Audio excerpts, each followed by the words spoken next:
ಎಲ್ಲರಿಗೂ ನಮಸ್ಕಾರ. Curious minds Kannada YouTube ಚಾನಲ್ಗೆ ಸ್ವಾಗತ. ನಾನು ನಿಮ್ಮ ಸೈನ್ಸ್ ಫೆಸಿಲಿಟೇಟರ್ ಪೂಜಾ.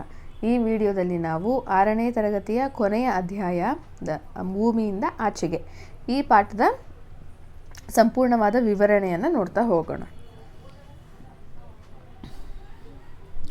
ನುಬ್ರಾ ಲಡಾಖ್ನಲ್ಲಿರುವ ಸುಂದರ ಪ್ರದೇಶವಾಗಿದೆ. ನುಬ್ರಾ ಅನ್ನೋದು ಲಡಾಖ್ನಲ್ಲಿರುವಂತಹ ಒಂದು ಪ್ರದೇಶ.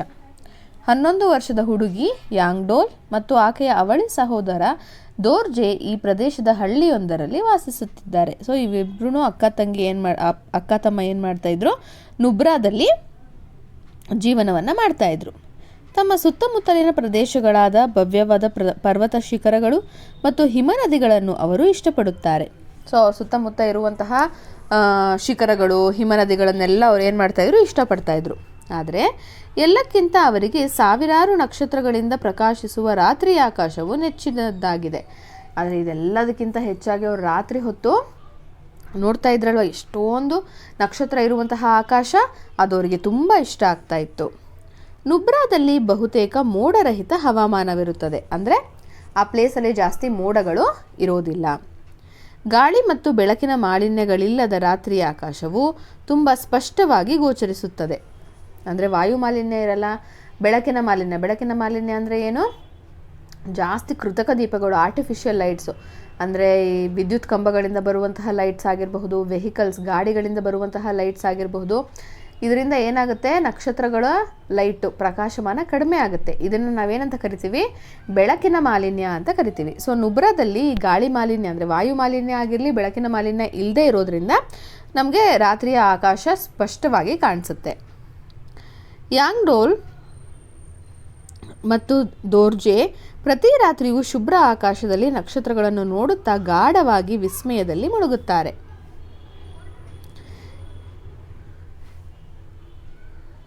ಚಿಕ್ಕಂದಿನಿಂದಲೂ ಯಾಂಗ್ಡೋಲ್ ಮತ್ತು ದೋರ್ಜೆ ತಮ್ಮ ಹಿರಿಯರಿಂದ ನಕ್ಷತ್ರಗಳ ಬಗ್ಗೆ ಆಸಕ್ತಿದಾಯಕ ಕಥೆಗಳನ್ನು ಕೇಳುತ್ತಲೇ ಇದ್ದರು.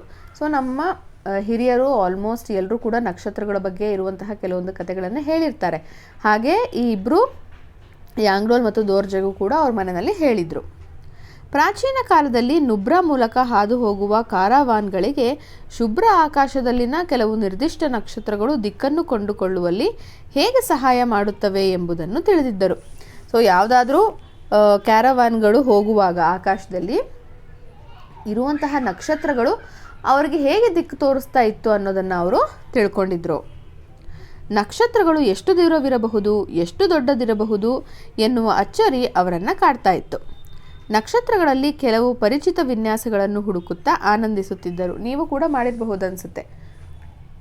ರಾತ್ರಿ ಹೊತ್ತು ಆಕಾಶನ ನೋಡ್ತಾ ನಕ್ಷತ್ರಗಳನ್ನು ಒಂದು ಇಮ್ಯಾಜಿನ್ ಮಾಡಿಕೊಂಡು ಏನದು ಲೈನ್ ಹಾಕ್ತಾ ಹೋದರೆ ಕೆಲವೊಂದಿಷ್ಟು ನಿಮಗೆ ಗೊತ್ತಿರುವಂತಹ ವಸ್ತುಗಳೇ ಅಲ್ಲಿ ಕಾಣಿಸ್ತೋ ಥರ ಆಗಿರಬಹುದು. ಚಿತ್ರದಲ್ಲಿನ ಬಿಂದುಗಳು ಮತ್ತು ರೇಖೆಗಳನ್ನು ಸೇರಿಸುವಂತೆ ನೀವು ಎಂದಾದರೂ ರಾತ್ರಿಯ ಆಕಾಶದಲ್ಲಿ ನಕ್ಷತ್ರಗಳನ್ನು ಕಾಲ್ಪನಿಕ ರೇಖೆಗಳೊಂದಿಗೆ ಸೇರಿಸಲು ಪ್ರಯತ್ನಿಸಿದ್ದೀರಾ? ನೀವು ಯಾವತ್ತಾದರೂ ಈ ಥರ ಟ್ರೈ ಮಾಡಿದ್ದೀರಾ? ಇಲ್ಲೊಂದು ನಾವೀಗ ಚಿತ್ರಿಸೋಣ ಅಂತ ಇದೆ, ಬನ್ನಿ ನೋಡೋಣ ಏನದು ಅಂತ. ಚಿತ್ರ 12.2 ಅದೇ ರಾತ್ರಿಯ ಆಕಾಶದ ಒಂದು ಭಾಗದಲ್ಲಿರುವ ಪ್ರಕಾಶಮಾನವಾದ ನಕ್ಷತ್ರಗಳನ್ನು ತೋರಿಸುತ್ತೆ. ಇಲ್ಲಿದೆ ಅದು ಚಿತ್ರ, ತೋರಿಸ್ತೀನಿ ಆಮೇಲೆ. ಅದನ್ನು ಎಚ್ಚರಿಕೆಯಿಂದ ಗಮನಿಸಿ ಅವುಗಳಿಂದ ಉಂಟಾಗಬಹುದಾದ ಒಂದು ವಿನ್ಯಾಸವನ್ನು ಕಲ್ಪಿಸಿಕೊಳ್ಳಲು ಪ್ರಯತ್ನಿಸಿ. ಯಾವುದಾದ್ರೂ ಒಂದು ವಿನ್ಯಾಸನ ನೀವು ಕಲ್ಪಿಸ್ಕೊಳ್ಬೇಕು. ನಕ್ಷತ್ರಗಳನ್ನು ಸೇರಿಸುವ ರೇಖೆಯನ್ನು ಎಳೆದು ಒಂದು ವಿನ್ಯಾಸ ರೂಪಿಸಿ. ನೀವು ಕೂಡ ಏನು ಮಾಡ್ಬೋದು, ಲೈನ್ನ ಎಳೆದುಬಿಟ್ಟು ಯಾವ ಚಿತ್ರ ಆಗತ್ತೆ ಅನ್ನೋದನ್ನು ಹೇಳಬಹುದು. ನೀವು ಬಿಡಿಸಿದ ವಿನ್ಯಾಸದಿಂದ ಒಂದು ಪ್ರಾಣಿ ಅಥವಾ ಕಾಯವನ್ನು ಕಲ್ಪಿಸಿಕೊಳ್ಳಿ. ವಿನ್ಯಾಸದ ಬಳಿ ಅದರ ಹೆಸರನ್ನು ಬರೆಯಿರಿ. ಬರೆದಾದ್ಮೇಲೆ ನೀವು ಅದು ಏನು ಥರ ಕಾಣಿಸ್ತಾ ಇದೆ ನಿಮಗೆ ಅನ್ನೋದನ್ನು ಹೆಸರು ಕೂಡ ನೀವು ಬರೀಬಹುದು. ಮೇಲಿನ ಹಂತಗಳನ್ನು ಪುನರಾವರ್ತಿಸಿ ಮತ್ತು ಇನ್ನಷ್ಟು ವಿನ್ಯಾಸ ರೂಪಿಸಿ. ಈಗ ನಿಮ್ಮ ವಿನ್ಯಾಸಗಳ ಬಗ್ಗೆ ಆಸಕ್ತಿದಾಯಕ ಕಥೆಯೊಂದನ್ನು ಬರೆಯಿರಿ ಅಂತ ಹೇಳಿದ್ದಾರೆ. ನಿಮ್ಮ ಸ್ನೇಹಿತರು ಬಿಡಿಸಿದ ವಿನ್ಯಾಸಗಳೊಂದಿಗೆ ನಿಮ್ಮ ವಿನ್ಯಾಸಗಳನ್ನು ಹೋಲಿಕೆ ಮಾಡಿ. ಈ ವಿನ್ಯಾಸಗಳು ಒಂದೇ ರೀತಿಯಾಗಿವೆಯೇ ಅಥವಾ ವಿಭಿನ್ನವಾಗಿದೆಯೇ? ಆಬ್ವಿಯಸ್ಲಿ ಬೇರೆ ಬೇರೆ ಥರ ಇರುತ್ತೆ, ಯಾಕಂದರೆ ಬೇರೆ ಬೇರೆ ಎಲ್ಲರೂ ಸಹ ಒಂದೇ ಥರ ಇಮ್ಯಾಜಿನ್ ಮಾಡ್ಕೊಳ್ಳಲ್ಲ, ಹೌದಲ್ವಾ? ಸೊ ಬೇರೆ ಬೇರೆ ರೀತಿಯ ಚಿತ್ರಗಳು ಅಲ್ಲಿ ನಮಗೆ ಮೂಡಿ ಬರುತ್ತೆ. ನಿಮ್ಮ ಕಥೆಯನ್ನು ಇತರರಿಗೆ ಹೇಳಿ ಮತ್ತು ಅವರ ಕಥೆಯನ್ನು ಆಲಿಸಿ. ಪ್ರತಿಯೊಬ್ಬರ ವಿನ್ಯಾಸಗಳು, ಹೆಸರುಗಳು ಮತ್ತು ಕಥೆಗಳು ವಿಭಿನ್ನವಾಗಿರುವುದನ್ನು ನೀವು ಗಮನಿಸಿದ್ದೀರಾ? ಇದು ವಿನೋದವಲ್ಲವೇ? ಅಂದರೆ ತುಂಬ ಖುಷಿ ಉಂಟು ಮಾಡುತ್ತೆ, ಹೌದಲ್ವಾ? ಇವಾಗ ನೀವು ಕೂಡ ನಿಮ್ಮ ಟೆಕ್ಸ್ಟ್ ಬುಕ್ಕಲ್ಲಿ ಟ್ರೈ ಮಾಡಿ, ನಾನು ಕೂಡ ಇಲ್ಲಿ ಮ್ಯಾಚ್ ಮಾಡೋಕ್ಕೆ ಟ್ರೈ ಮಾಡ್ತೀನಿ. ಇದು ಯಾವ ಥರ ಕಾಣಿಸುತ್ತೆ ಅನ್ನೋದನ್ನು ನೀವು ನಿಮ್ಮ ಕಮೆಂಟ್ ಬಾಕ್ಸಲ್ಲಿ ನನಗೆ ತಿಳಿಸಿ, ಆಯಿತಾ?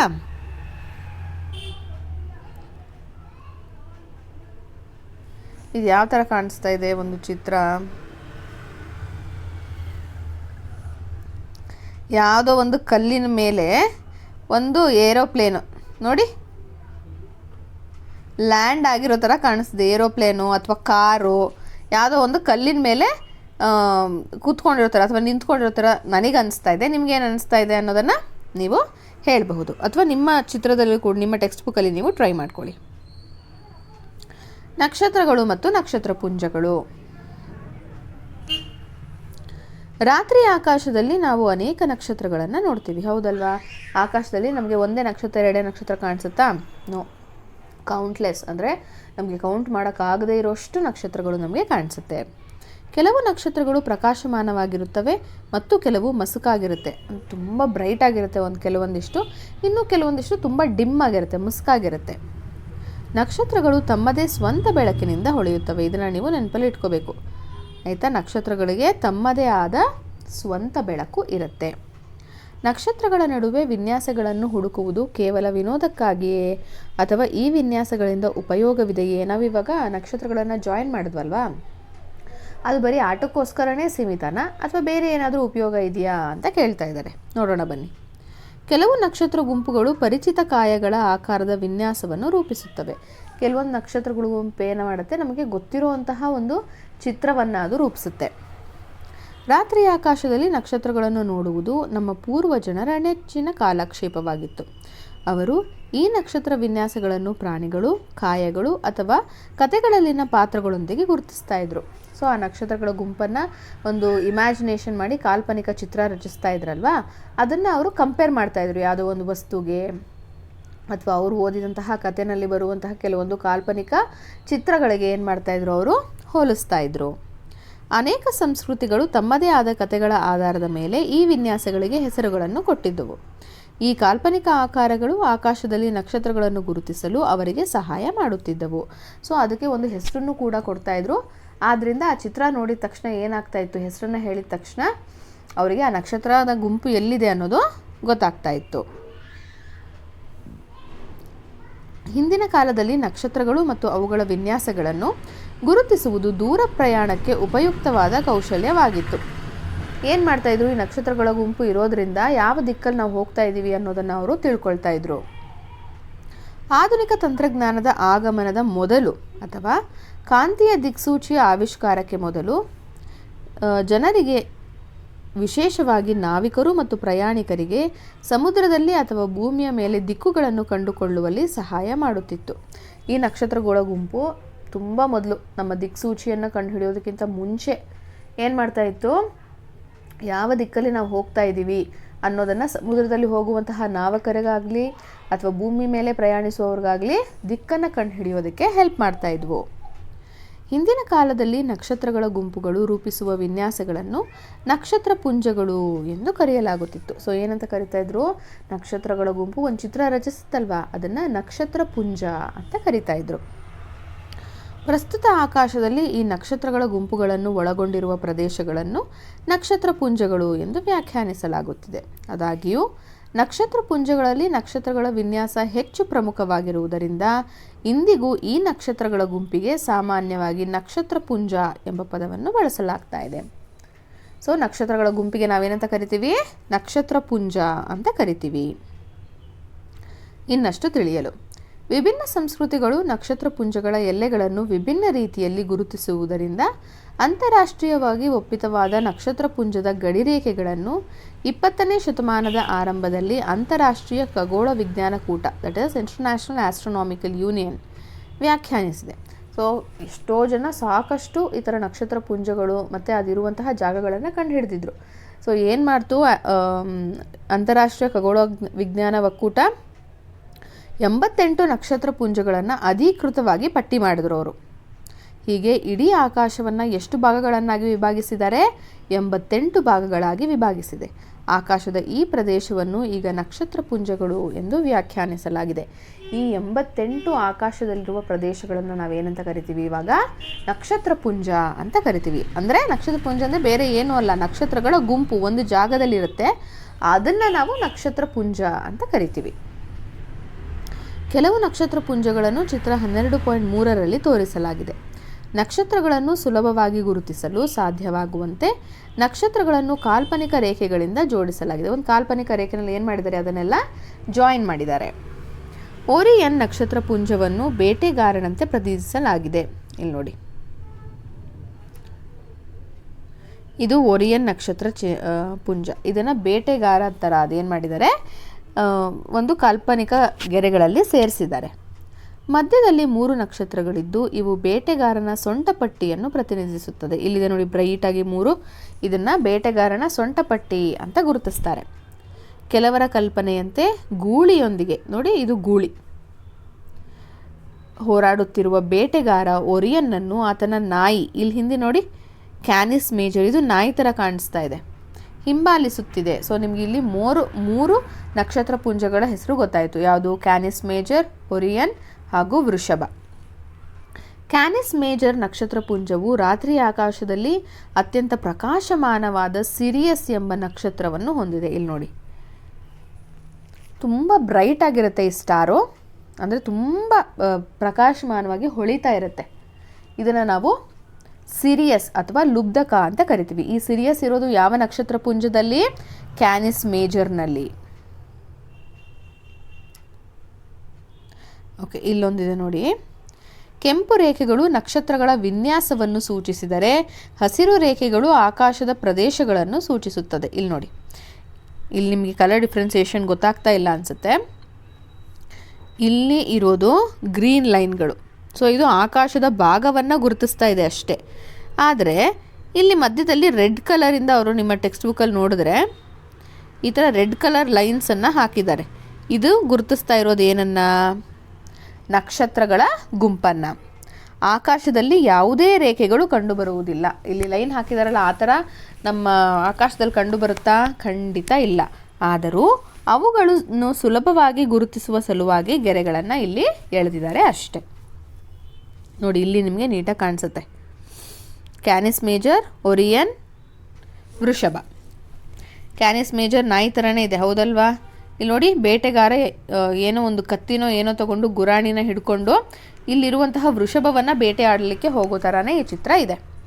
ಇನ್ನಷ್ಟು ತಿಳಿಯಲು ಭಾರತೀಯ ಖಗೋಳಶಾಸ್ತ್ರದಲ್ಲಿ ನಕ್ಷತ್ರ ಎಂಬ ಪದವನ್ನು ಆರ್ದ್ರ, ಓರಿಯನ್ ನಕ್ಷತ್ರ ಪುಂಜದಲ್ಲಿರುವ ಬಿಟಲ್ಗೀಸ್ ಎಂಬ ಹೆಸರಿನ ನಕ್ಷತ್ರದಂತಹ ನಿರ್ದಿಷ್ಟ ನಕ್ಷತ್ರ ಅಥವಾ ಕೃತಿಕ ಅಂದರೆ ವೃಷಭ ರಾಶಿಯಲ್ಲಿರುವ ಪಿಯಡೆಸ್ ಎಂಬ ಕರೆಯಲಾಗುವ ನಕ್ಷತ್ರ ಗುಂಪುಗಳಿಗೆ ಬಳಸುತ್ತಾರೆ. ವೃಷಭ ರಾಶಿಯಲ್ಲಿರುವ ಆಲ್ಡೆಬಾನ್ ನಕ್ಷತ್ರವನ್ನು ರೋಹಿಣಿ ಎಂದು ಕರೆಯುವರು. ನೋಡಿ, ಇದನ್ನ ಇಲ್ಲಿರುವಂತಹ ರೋಹಿಣಿ ನಕ್ಷತ್ರವನ್ನು ಆಲ್ಡೆಬಾನ್, ಕೃತಿಕಾ ನಕ್ಷತ್ರವನ್ನು ಪಿಯಡೆಸ್, ಆರ್ದ್ರ ನಕ್ಷತ್ರವನ್ನು ಬಿಟಲ್ಗೀಸ್ ಅಂತ ಕರೀತಾರೆ. 2 ವಿಭಿನ್ನ ನಕ್ಷತ್ರಗಳ ವಿನ್ಯಾಸಗಳಾದ ಬಿಗ್ ಡಿಪ್ಪರ್ ಮತ್ತು ಲಿಟಲ್ ಡಿಪ್ಪರ್ಗಳನ್ನು ಚಿತ್ರ 12.4ರಲ್ಲಿ ತೋರಿಸಲಾಗಿದೆ. ಲಿಟಲ್ ಡಿಪ್ಪರ್ನ ಭಾಗವಾಗಿರುವ ಧ್ರುವ ನಕ್ಷತ್ರ ಅಥವಾ ಪೊಲಾರಿಸ್ ಅನ್ನು ತೋರಿಸಲಾಗಿದೆ. ಉತ್ತರ ದಿಕ್ಕಿನಲ್ಲಿ ಧ್ರುವ ನಕ್ಷತ್ರವು ಸ್ಥಿರವಾಗಿ ಕಾಣುತ್ತಿದ್ದು ಉತ್ತರ ಗೋಳಾರ್ಧದಲ್ಲಿ ಉತ್ತರ ದಿಕ್ಕನ್ನು ಗುರುತಿಸಲು ಇದು ಸಹಾಯ ಮಾಡುತ್ತದೆ. ನೋಡಿ, ಈ ಚಿತ್ರದಲ್ಲಿ ಇದೆಯಲ್ಲ ಅದು. ಎಡಗಡೆಗೆ ಇರೋದು ಬಿಗ್ ಡಿಪ್ಪರ್. ಯಾವ ಥರ ಕಾಣಿಸ್ತಾ ಇದೆ ಹೇಳಿ? ಗಾಳಿಪಟ ಉಲ್ಟಾ ಥರ ಕಾಣಿಸ್ತಿದೆ. ಇದು ಸೀದಾ ಗಾಳಿಪಟ ಥರ ಕಾಣಿಸ್ತಾ ಇದೆ. ಇದನ್ನು ಲಿಟಲ್ ಡಿಪ್ಪರ್ ಅಂತೀವಿ. ಆ ಕೊನೆಯಲ್ಲಿರುವಂತಹ ನಕ್ಷತ್ರವನ್ನು ನಾವೇನಂತ ಕರಿತೀವಿ? ಧ್ರುವ ನಕ್ಷತ್ರ ಅಂತ ಕರಿತೀವಿ. ಈ ಧ್ರುವ ನಕ್ಷತ್ರ ಯಾವ ಭಾಗದಲ್ಲಿರುತ್ತೆ ಅಂದರೂ ಉತ್ತರ ಭಾಗದಲ್ಲಿ, ಉತ್ತರಾರ್ಧ ಗೋಳ ಭಾಗದಲ್ಲಿ ಅದು ಕಾನ್ಸ್ಟೆಂಟ್ ಆಗಿ ಇರುತ್ತೆ. ಬಿಗ್ ಡಿಪ್ಪರ್ ಅಂದರೆ ಉರ್ಸಾ ಮೇಜರ್ ನಕ್ಷತ್ರ ಪುಂಜದಲ್ಲಿ, ಲಿಟಲ್ ಡಿಪ್ಪರ್ ಉರ್ಸಾ ಮೈನರ್ ಅಥವಾ ನಕ್ಷತ್ರ ಪುಂಜದಲ್ಲಿ. ಭಾರತದಲ್ಲಿ ಬಿಗ್ ಡಿಪ್ಪರ್ ಅನ್ನು ಸಪ್ತರ್ಷಿ ಮಂಡಲ ಎಂದು, ಪೊಲಾರಿಸ್ ಅನ್ನು ಧ್ರುವ ನಕ್ಷತ್ರ ಎಂದು ಕರೆಯುತ್ತಾರೆ. ಈ ಬಿಗ್ ಡಿಪ್ಪರ್ನ ನಾವು ಸಪ್ತರ್ಷಿ ಮಂಡಲ ಅಂತ ಕರಿತೀವಿ. ಏನಕ್ಕೆ ಹಾಗೆ ಕರಿತೀವಿ? ಎಣಿಸಿ, ಅಲ್ಲಿ ಎಷ್ಟು ನಕ್ಷತ್ರ ಇದೆ?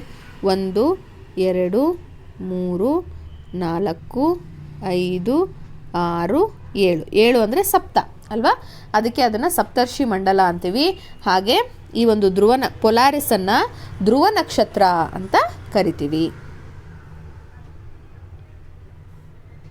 ನಕ್ಷತ್ರಗಳು ಮತ್ತು ನಕ್ಷತ್ರ ಪುಂಜಗಳಿಗೆ ಸಂಬಂಧಿಸಿದಂತೆ ಸಾಮಾನ್ಯ ಸ್ಥಳೀಯ ಕಥೆಗಳ ಹೊರತಾಗಿ ಭಾರತದ ಅನೇಕ ವನವಾಸಿ ಅಥವಾ ಬುಡಕಟ್ಟು ಸಮುದಾಯಗಳ ಜನರು ಈ ನಕ್ಷತ್ರ ಪುಂಜಗಳ ಬಗ್ಗೆ ತಮ್ಮದೇ ಆದ ಕಥೆಗಳನ್ನು ಹೊಂದಿದ್ದಾರೆ. ಸೊ ವನವಾಸಿ ಅಂದರೆ ಬುಡಕಟ್ಟು, ಕಾಡಿನಲ್ಲಿ ವಾಸಿಸುವಂತಹ ಜನರು ಕೂಡ ಸಾಕಷ್ಟು ಕಥೆಗಳನ್ನು ಅದ್ರ ಬಗ್ಗೆ ಇಟ್ಕೊಂಡಿದ್ದಾರೆ. ಉದಾಹರಣೆಗೆ ಬಿಗ್ ಡಿಪ್ಪರ್ನಲ್ಲಿರುವ ಬಹುತೇಕ ಆಯತಾಕಾರದಲ್ಲಿ ಕಂಡುಬರುವ 4 ನಕ್ಷತ್ರಗಳು ಮಧ್ಯ ಭಾರತದ ಬುಡಕಟ್ಟು ಜನಾಂಗದವರ ಕಲ್ಪನೆಯಲ್ಲಿ ಅಜ್ಜಿಯ ಮಂಚದಂತೆಯೂ 3 ಕಳ್ಳರು ಅದನ್ನು ಕದಿಯುತ್ತಿರುವಂತೆಯೂ ಇದ್ದರೆ. ನೋಡೋಣ ಇವಾಗ. ನೋಡಿ ಅವರೇನಂತ ಇಮ್ಯಾಜಿನ್ ಮಾಡಿಕೊಂಡ್ರು. ಇಲ್ಲಿ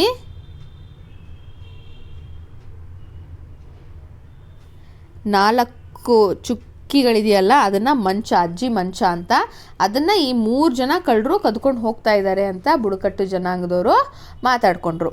ಇನ್ನು ಈ ಒಂದು ಕೋಸ್ಟಲ್ ರೀಜನಲ್ಲಿ ಇರ್ತಾರಲ್ಲ,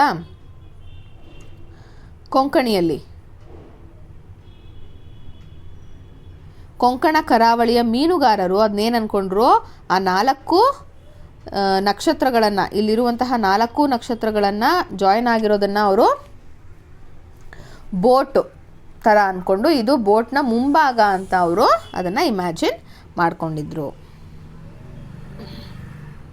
ನೆಕ್ಸ್ಟು ರಾತ್ರಿಯ ಆಕಾಶದ ವೀಕ್ಷಣೆ. ರಾತ್ರಿಯ ವೇಳೆ ಮೋಡರಹಿತವಾದ ನಿರ್ಮಲ ಆಕಾಶವಿದ್ದರೆ ಹೆಚ್ಚಿನ ಸಂಖ್ಯೆಯ ನಕ್ಷತ್ರಗಳು ಗೋಚರಿಸಬಹುದು. ಅಂದರೆ ಮೋಡ ಇಲ್ಲದೆ ಸ್ಕೈ ಏನಾದರೂ ಕ್ಲಿಯರ್ ಆಗಿದ್ದರೆ ಜಾಸ್ತಿ ಸ್ಟಾರ್ಸನ್ನು ನಾವು ನೋಡ್ಬೋದು. ನೀವು ದೊಡ್ಡ ನಗರಗಳಲ್ಲಿ ವಾಸಿಸುತ್ತಿದ್ದರೆ ಆಕಾಶವು ಕೆಲವೊಮ್ಮೆ ನಿರ್ಮಲವಾಗಿರುತ್ತದೆ ಮತ್ತು ರಾತ್ರಿ ಆಕಾಶದಲ್ಲಿ ಕೆಲವು ನಕ್ಷತ್ರಗಳು ಮಾತ್ರ ಗೋಚರಿಸುತ್ತವೆ. ಸಿಟಿ ಸೈಡಲ್ಲೆಲ್ಲ ನಕ್ಷತ್ರಗಳು ಕಾಣಿಸೋದು ಸ್ವಲ್ಪ ಕಡಿಮೆ ಆಗಿರುತ್ತೆ. ಏನಕ್ಕೆ? ಇದಕ್ಕೆ ಕಾರಣ ಬೆಳಕಿನ ಮಾಲಿನ್ಯ. ಆವಾಗಲೇ ನಾನು ಹೇಳಿದೆ, ನಮ್ಮ ಸಿಟಿ ಸೈಡಲ್ಲೆಲ್ಲ ಏನು ಜಾಸ್ತಿ, ವೆಹಿಕಲ್ಸ್ಗೆ ಹೆಡ್ಲೈಟ್ ಇರುತ್ತೆ, ಸೊ ಲೈಟ್ ಜಾಸ್ತಿ. ಆಮೇಲೆ ಹೈವೇಸಲ್ಲೆಲ್ಲ ನೋಡಿರ್ತೀರ, ದೊಡ್ಡ ದೊಡ್ಡ ದೀಪಗಳಿರುತ್ತೆ, ವಿದ್ಯುತ್ ಕಂಬಗಳಲ್ಲಿ ದೀಪಗಳಿರುತ್ತೆ. ಇದರಿಂದ ಏನಾಗುತ್ತೆ, ಜಾಸ್ತಿ ಆರ್ಟಿಫಿಷಿಯಲ್ ಲೈಟ್ಸ್, ಕೃತಕ ದೀಪಗಳೇ ಜಾಸ್ತಿ ಇರೋದ್ರಿಂದ ನ್ಯಾಚುರಲ್ ಆಗಿರುವಂತಹ ನಕ್ಷತ್ರಗಳ ಬೆಳಕು ಅಷ್ಟಾಗಿ ನಮಗೆ ಕಾಣಿಸೋದಿಲ್ಲ. ಹೊಗೆ ಮತ್ತು ಧೂಳು, ಪೊಲ್ಯೂಷನಿಂದ ಕೂಡ ಮಸ್ಕಾಗಿರುತ್ತೆ. ರಾತ್ರಿಯ ಸಮಯದಲ್ಲಿ ಕಾಣುವ ಹೆಚ್ಚಿನ ಕೃತಕ ಬೆಳಕನ್ನು ಬೆಳಕಿನ ಮಾಲಿನ್ಯ ಎಂದು ಪರಿಗಣಿಸಲಾಗುತ್ತದೆ. ಹಳ್ಳಿಗಳಲ್ಲಿ ಅಥವಾ ಕಡಿಮೆ ವಿಸ್ತೀರ್ಣವಿರುವ ಪ್ರದೇಶಗಳಲ್ಲಿ ಬೆಳಕಿನ ಮಾಲಿನ್ಯ ಕಡಿಮೆ ಇರುವ ಕಾರಣ ಆಕಾಶದಲ್ಲಿ ನಕ್ಷತ್ರಗಳನ್ನು ಅಧಿಕ ಸಂಖ್ಯೆಯಲ್ಲಿ ನೋಡಲು ಸಾಧ್ಯವಾಗುತ್ತದೆ. ಸೊ ಬೆಳಕಿನ ಮಾಲಿನ್ಯ ಕಡಿಮೆ, ಆಮೇಲೆ ವಾಯು ಮಾಲಿನ್ಯ ಇಲ್ಲದೆ ಇರೋದ್ರಿಂದ ಹಳ್ಳಿ ಸೈಡಲ್ಲಿ ನಕ್ಷತ್ರಗಳನ್ನು ನಾವು ಹೆಚ್ಚಾದ ಸಂಖ್ಯೆಯಲ್ಲಿ ನೋಡಬಹುದು. ಅಲ್ಲದೆ ನಿಮ್ಮ ಮನೆಯು ಎತ್ತರವಾದ ಕಟ್ಟಡಗಳು ಅಥವಾ ಮರಗಳಿಂದ ಸುತ್ತುವರೆದಿದ್ದರೆ ನಿಮ್ಮ ನೋಟಕ್ಕೆ ಅಡ್ಡಿಯಾಗಬಹುದು. ನಿಮ್ಮ ಮನೆ ಅಕ್ಕಪಕ್ಕ ಕೂಡ ತುಂಬ ದೊಡ್ಡ ದೊಡ್ಡ ಬಿಲ್ಡಿಂಗ್ಸು, ದೊಡ್ಡ ದೊಡ್ಡ ಮರ ಇದ್ರೂ ಕೂಡ ನೋಡೋದಕ್ಕೆ ಕಷ್ಟ ಆಗುತ್ತೆ. ಕತ್ತಲಾವರಿಸಿದ ತೆರೆದ ಪ್ರದೇಶದಲ್ಲಿ ರಾತ್ರಿಯ ಆಕಾಶವನ್ನು ಉತ್ತಮವಾಗಿ ವೀಕ್ಷಿಸಬಹುದು. ಸೊ ತುಂಬ ಕತ್ತಲಿರುವಂಥದ್ದು ಮತ್ತು ಯಾವುದೇ ಬಿಲ್ಡಿಂಗು, ದೊಡ್ಡ ದೊಡ್ಡ ಮರ ಇಲ್ಲದೆ ಇರೋ ಪ್ಲೇಸಿಂದ ನೀವು ನಕ್ಷತ್ರಗಳನ್ನು ತುಂಬ ಸುಲಭವಾಗಿ ನೋಡಬಹುದು. ನಿಮಗಿದು ಗೊತ್ತೇ, ಜಾಗತಿಕ ಮಟ್ಟದಲ್ಲಿ ಬೆಳಕಿನ ಮಾಲಿನ್ಯವು ತೀವ್ರವಾಗಿ ಹೆಚ್ಚುತ್ತಿದೆ. ಇದು ರಾತ್ರಿ ಆಕಾಶದಲ್ಲಿನ ಕಾಯಗಳನ್ನು ಆನಂದಿಸುವ ಮತ್ತು ಅಧ್ಯಯನ ಮಾಡುವ ನಮ್ಮ ಸಾಮರ್ಥ್ಯವನ್ನು ಕುಂಠಿತಗೊಳಿಸುತ್ತಿದೆ. ಸೊ ಆರ್ಟಿಫಿಷಿಯಲ್ ಲೈಟ್ಸ್, ಕೃತಕ ದೀಪಗಳು ಜಾಸ್ತಿ ಆಗ್ತಾ ಇರೋದ್ರಿಂದ ನಕ್ಷತ್ರ ನೋಡೋದು ಸ್ವಲ್ಪ ಏನಾಗ್ತಾ ಇದೆ, ಕಡಿಮೆ ಆಗ್ತಾ ಇದೆ. ಪ್ರಪಂಚಾದ್ಯಂತ ಕೆಲವು ಕತ್ತಲು ಆಕಾಶ ಮೀಸಲು ಕ್ಷೇತ್ರ ಅಂದರೆ ಡಾರ್ಕ್ ಸ್ಕೈ ರಿಸರ್ವ್ಸ್ ಮತ್ತು ಉದ್ಯಾನವನಗಳನ್ನು ಸ್ಥಾಪಿಸಲಾಗಿದೆ. ಸೊ ಬೆಳಕಿನ ಮಾಲಿನ್ಯದಿಂದ ದೂರ ಇರುವಂತಹ ಪ್ರದೇಶಗಳನ್ನು ಕೆಲವೊಂದು ಕಡೆ ಸ್ಥಾಪನೆ ಮಾಡಲಾಗಿದೆ. ಸಂಶೋಧನೆಯ ಉದ್ದೇಶಕ್ಕಾಗಿ ಕಾರ್ಗತ್ತಲ ಆಕಾಶವನ್ನು ಕಾಪಾಡಿಕೊಳ್ಳಲು ಈ ಮೀಸಲು ಕ್ಷೇತ್ರಗಳಲ್ಲಿ ಬೆಳಕಿನ ಮಾಲಿನ್ಯವನ್ನು ನಿಯಂತ್ರಿಸಲಾಗುತ್ತದೆ. ಬೆಳಕಿನ ಮಾಲಿನ್ಯವನ್ನು ಕಡಿಮೆ ಮಾಡುವ ಬಗ್ಗೆ ಜನರಿಗೆ ಶಿಕ್ಷಣ ನೀಡಲು ಕೆಲವು ಸಂಸ್ಥೆಗಳು ಕಾರ್ಯನಿರ್ವಹಿಸುತ್ತಿವೆ.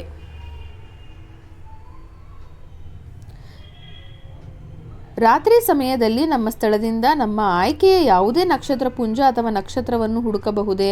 ಸೊ ನಾವು ಇವಾಗ ಒರಾಯನ್ ನೋಡಿದ್ವಿ, Orion, Canis Major, Little Dipper, Big Dipper, ಆಮೇಲೆ ಥಾರಸ್, ವೃಷಭ, ಇದೆಷ್ಟನ್ನ ತಿಳ್ಕೊಂಡ್ವಿ ಅಲ್ವಾ ಕಾನ್ಸ್ಟಲೇಷನ್ನು ಅಂದರೆ ನಕ್ಷತ್ರ ಪುಂಜಗಳ ಬಗ್ಗೆ. ನಾವು ಅದನ್ನು ಕಂಡುಹಿಡಿಯಬಹುದಾ ಆಕಾಶದಲ್ಲಿ? ರಾತ್ರಿ ವೇಳೆ ಎಲ್ಲ ನಕ್ಷತ್ರಗಳು ಮತ್ತು ಎಲ್ಲ ನಕ್ಷತ್ರ ಪುಂಜಗಳು ಭೂಮಿಯ ಮೇಲಿನ ಎಲ್ಲ ಸ್ಥಳಗಳಿಂದ ವರ್ಷ ಪೂರ್ತಿ ಗೋಚರಿಸುವುದಿಲ್ಲ. ಸೊ ಎಲ್ಲ ಪ್ಲೇಸಿಂದ ವರ್ಷವಿಡೀ 365 ದಿನವೂ ಕಾಣಿಸ್ಬೇಕು ಅಂತ ಇಲ್ಲ, ಕಾಣಿಸೋದು ಇಲ್ಲ. ಉದಾಹರಣೆಗೆ ಧ್ರುವ ನಕ್ಷತ್ರವು ಭೂಮಿಯ ದಕ್ಷಿಣ ಧ್ರುವದಿಂದ ಗೋಚರಿಸುವುದಿಲ್ಲ. ಯಾಕೆ ಗೋಚರಿಸಲ್ಲ ಹೇಳಿ ನೋಡೋಣ. ಯಾಕಂದರೆ ಧ್ರುವ ನಕ್ಷತ್ರ ಇರೋದು ಉತ್ತರ ದಿಕ್ಕಿನಲ್ಲಿ, ಆದ್ದರಿಂದ ಅದು ದಕ್ಷಿಣ ಧ್ರುವದಿಂದ ಕಾಣಿಸಲ್ಲ. ಅಥವಾ ನಕ್ಷತ್ರ ಪುಂಜವನ್ನು ಗುರುತಿಸಲು ನಿರ್ದಿಷ್ಟ ನಕ್ಷತ್ರ ಅಥವಾ ನಕ್ಷತ್ರ ಪುಂಜಗಳು ಹೇಗೆ ಕಾಣುತ್ತವೆ ಮತ್ತು ರಾತ್ರಿಯ ಆಕಾಶದಲ್ಲಿ ಅದನ್ನು ಎಲ್ಲಿ ನೋಡಬೇಕು ಎಂಬುದನ್ನು ನೀವು ತಿಳಿದುಕೊಂಡಿರಬೇಕು. ಸೊ ಅದಕ್ಕೆ ಯಾವ ಶೇಪ್ ಇರುತ್ತೆ, ಯಾವ ದಿಕ್ಕಲ್ಲಿ ಅದು ಕಾಣಿಸುತ್ತೆ ಅನ್ನೋದು ನಿಮಗೆ ಗೊತ್ತಿರಬೇಕು. ನಕ್ಷತ್ರ ಪುಂಜಗಳ ವಿನ್ಯಾಸವನ್ನು ಸ್ಪಷ್ಟವಾಗಿ ಅರಿಯಲು ಚಿತ್ರ 12.3 ಮತ್ತು 12.4 ಉಪಯೋಗಿಸಿಕೊಳ್ಳಬಹುದು. ನಿಮ್ಮ ಸ್ಥಳದಿಂದ ನಕ್ಷತ್ರ ಅಥವಾ ನಕ್ಷತ್ರ ಪುಂಜವು ಯಾವಾಗ ಮತ್ತು ಯಾವ ಭಾಗದಲ್ಲಿ ಗೋಚರಿಸುತ್ತದೆ ಎಂಬುದನ್ನು ತಿಳಿಯಲು ನೀವು ಮೊಬೈಲ್ ಫೋನ್ ಅಥವಾ ಆನ್ಲೈನ್ ಮೂಲಗಳಿಂದ ಡೌನ್ಲೋಡ್ ಮಾಡಬಹುದಾದ ಸ್ಕೈ ಮ್ಯಾಪಿಂಗ್ ಅಪ್ಲಿಕೇಶನ್ಗಳ ಸಹಾಯ ತೆಗೆದುಕೊಳ್ಳಬಹುದು. ಕೆಲವೊಂದಿಷ್ಟು ಆ್ಯಪ್ಗಳಿದೆ, ಅದ್ರ ಬಗ್ಗೆ ಕೊಟ್ಟಿದ್ದಾರೆ. ಅದನ್ನು ಡೌನ್ಲೋಡ್ ಮಾಡಿಕೊಂಡು ನೀವು ಯಾವ್ಯಾವ ನಕ್ಷತ್ರ ಪುಂಜಗಳು ಎಲ್ಲೆಲ್ಲಿದೆ ಅನ್ನೋದನ್ನು ನೀವು ತಿಳ್ಕೊಳ್ಬಹುದು. ಸ್ಕೈ ಮ್ಯಾಪ್ ಇದು ಕೂಡ ಒಂದು ಆ್ಯಪು. ನಕ್ಷತ್ರಗಳು, ನಕ್ಷತ್ರ ಪುಂಜಗಳು ಮತ್ತು ಗ್ರಹಗಳನ್ನು ಗುರುತಿಸಲು ಮೊಬೈಲ್ ಫೋನ್ನಲ್ಲಿ ಸುಲಭವಾಗಿ ಬಳಸಬಹುದಾದ ಉಪಯುಕ್ತ ಆ್ಯಪ್. ಇನ್ನೊಂದು ಸ್ಟೆಲಾರಿಯಂ ಎಂಬುದು ಅಂತಹ ಇನ್ನೊಂದು ಆ್ಯಪ್.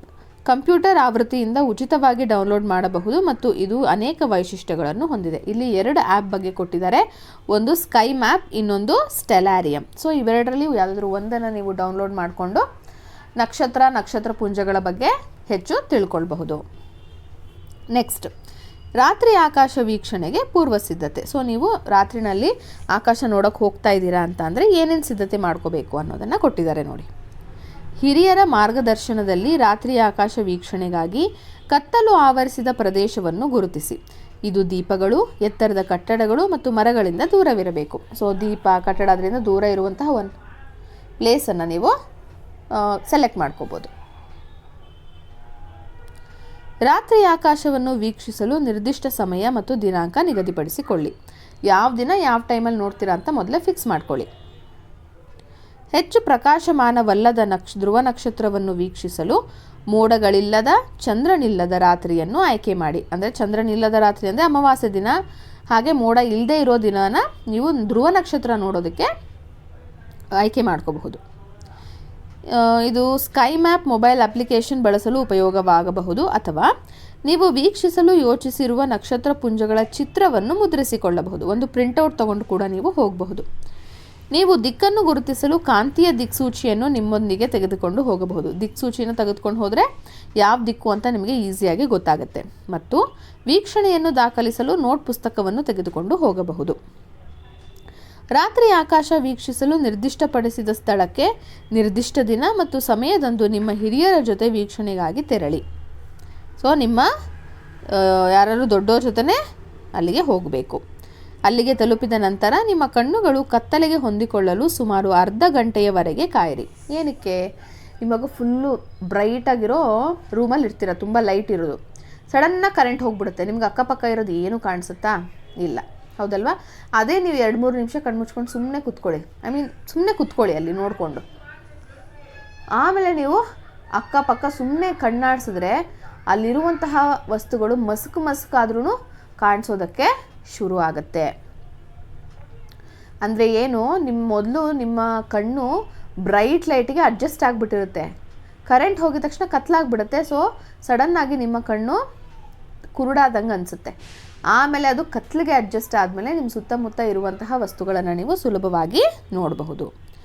ರಾತ್ರಿ ಆಕಾಶವನ್ನು ಉತ್ತಮವಾಗಿ ನೋಡಲು ಇದು ನಿಮಗೆ ಸಹಾಯ ಮಾಡುತ್ತದೆ. ಎಚ್ಚರಿಕೆ: ಹಿರಿಯರ ಜೊತೆ ಇಲ್ಲದೆ ರಾತ್ರಿ ಸಮಯದಲ್ಲಿ ಕತ್ತಲಾವರಿಸಿದ ಬಯಲಿಗೆ ಆಕಾಶ ವೀಕ್ಷಣೆಗೆ ತೆರಳಬೇಡಿ. ದೊಡ್ಡೋರ ಜೊತೆ ಇಲ್ಲದೆ ಯಾವುದೇ ಕಾರಣಕ್ಕೂ ನೀವು ರಾತ್ರಿ ಕತ್ತಲಾದ ಪ್ರದೇಶಕ್ಕೆ ಹೋಗಬಾರ್ದು. ನೀವು ರಾತ್ರಿ ಆಕಾಶದಲ್ಲಿ ಬಿಗ್ ಡಿಪ್ಪರ್ ಮತ್ತು ಧ್ರುವ ನಕ್ಷತ್ರವನ್ನು ಸುಲಭವಾಗಿ ಗುರುತಿಸಬಹುದು. ಹೇಗೆ ಈ ಬಿಗ್ ಡಿಪ್ಪರ್ ಮತ್ತು ಧ್ರುವ ನಕ್ಷತ್ರವನ್ನು ಕಂಡುಹಿಡಿಯೋದು ನೋಡೋಣ ಬನ್ನಿ. ಬೇಸಿಗೆಯ ಸಮಯದಲ್ಲಿ ರಾತ್ರಿ ಸುಮಾರು 9 ಗಂಟೆಗೆ ಬಿಗ್ ಡಿಪ್ಪರನ್ನು ನೋಡಲು ಪ್ರಯತ್ನಿಸಿ. 9 ಗಂಟೆ ಸುಮಾರಿಗೆ ಈ ಬಿಗ್ ಡಿಪ್ಪರನ್ನು ನೀವು ನೋಡಬಹುದು. ದಿಗಂತದ ಮೇಲ್ಭಾಗದ ಉತ್ತರ ಭಾಗದಲ್ಲಿ ಬಿಗ್ ಡಿಪ್ಪರನ್ನು ಗುರುತಿಸಿ ಮತ್ತು ವೀಕ್ಷಿಸಿ. 9 ಗಂಟೆ ಮೇಲೆ ಉತ್ತರ ಭಾಗದಲ್ಲಿ ನೀವು ಈ ಒಂದು ಬಿಗ್ ಡಿಪ್ಪರನ್ನು ನೋಡಬಹುದು. ಬಿಗ್ ಡಿಪ್ಪರನ್ನು ಗುರುತಿಸಿ ನಂತರ ಧ್ರುವ ನಕ್ಷತ್ರದ ಸ್ಥಾನವನ್ನು ಗುರುತಿಸಲು ಪ್ರಯತ್ನಿಸಿ. ಫಸ್ಟ್ ನಿಮಗೆ ಬಿಗ್ ಡಿಪ್ಪರ್ ಎಲ್ಲಿದೆ ಅಂತ ಗೊತ್ತಾಗ್ಬಿಟ್ರೆ ಧ್ರುವ ನಕ್ಷತ್ರವನ್ನು ನೀವು ಆರಾಮಾಗಿ ನೋಡಬಹುದು. ಹೇಗೆ? ಬಿಗ್ ಡಿಪ್ಪರ್ನ ತುದಿಯಲ್ಲಿರುವ 2 ನಕ್ಷತ್ರಗಳನ್ನು ನೋಡಿ. ಇದರಿಂದ ಉತ್ತರಕ್ಕೆ ಕಾಲ್ಪನಿಕವಾಗಿ ಸರಳ ರೇಖೆಯೊಂದನ್ನು ಕಲ್ಪಿಸಿ. ಈ 2 ನಕ್ಷತ್ರಗಳ ನಡುವಿನ ದೂರದ 5 ಪಟ್ಟು ದೂರದಷ್ಟು ಪ್ರಕಾಶಮಾನವಲ್ಲದ ನಕ್ಷತ್ರವೊಂದು ಗೋಚರಿಸುತ್ತದೆ. ಅದುವೇ ಧ್ರುವ ನಕ್ಷತ್ರ. ಫಾರ್ ಎಕ್ಸಾಂಪಲ್, ಇದು ಬಿಗ್ ಡಿಪ್ಪರ್ ಅಂತ ಅಂದ್ಕೊಳ್ಳೋಣ, ಸರಿನಾ? ಇದೆರಡು ಲಾಸ್ಟ್ ನಕ್ಷತ್ರ. ಸೊ ಇದರಿಂದ ಒಂದು ಸರಳ ರೇಖೆಯನ್ನು ಎಳೆದು ಒಂದು 5 ಪಟ್ಟು ದೂರದಲ್ಲಿ ಅಷ್ಟೇನು ಪ್ರಕಾಶಮಾನವಲ್ಲದ ಒಂದು ನಕ್ಷತ್ರ ನಿಮಗೆ ಕಾಣಿಸುತ್ತೆ. ಅದೇ ಈ ಧ್ರುವ ನಕ್ಷತ್ರ. ನೀವು ರಾತ್ರಿ ಆಕಾಶದಲ್ಲಿ ಪ್ರಕಾಶಮಾನವಾದ ನಕ್ಷತ್ರ ಪುಂಜ ಓರಿಯನ್ ಮತ್ತು ಸಿರಿಯಸ್ ನಕ್ಷತ್ರವನ್ನು ಗುರುತಿಸಬಹುದು. ಇದರಲ್ಲಿ ನೀವು ಬಿಗ್ ಡಿಪ್ಪರ್ ಮತ್ತು ಧ್ರುವ ನಕ್ಷತ್ರ ನೋಡಿದ್ರೆ, ಇವಾಗ ಓರಿಯನ್ ಮತ್ತು ಸಿರಿಯಸ್ ನಕ್ಷತ್ರ ಹೇಗೆ ಹುಡುಕೋದು ಅಂತ ನೋಡೋಣ. ಭಾರತದಲ್ಲಿ ಓರಿಯನ್ ನಕ್ಷತ್ರ ಪುಂಜವು ಡಿಸೆಂಬರ್ನಿಂದ ಏಪ್ರಿಲ್ನವರೆಗೆ ಸೂರ್ಯಾಸ್ತದ ನಂತರ ತುಂಬ ಚೆನ್ನಾಗಿ ಗೋಚರಿಸುತ್ತದೆ. ಆದ್ದರಿಂದ ಈ ಅವಧಿಯಲ್ಲಿ ಓರಿಯನ್ ವೀಕ್ಷಣೆಗೆ ಪ್ರಶಸ್ತವಾಗಿದೆ. ಸೊ ಡಿಸೆಂಬರಿಂದ ಏಪ್ರಿಲ್, ಇವಾಗ ಫೆಬ್ರವರಿ ನೀವು ಆರಾಮಾಗಿ ನೋಡಬಹುದು. ಓರಿಯನ್ ನಕ್ಷತ್ರ ಪುಂಜದ ಮಧ್ಯಭಾಗದಲ್ಲಿ 3 ಪ್ರಕಾಶಮಾನವಾದ ನಕ್ಷತ್ರಗಳು ಚಿಕ್ಕದಾದ ಸರಳ ರೇಖೆಯಲ್ಲಿ ಕಂಡುಬರುತ್ತದೆ. ನಿಮ್ಗೆ ಆಲ್ರೆಡಿ ತೋರಿಸ್ದೆ ನಾನು.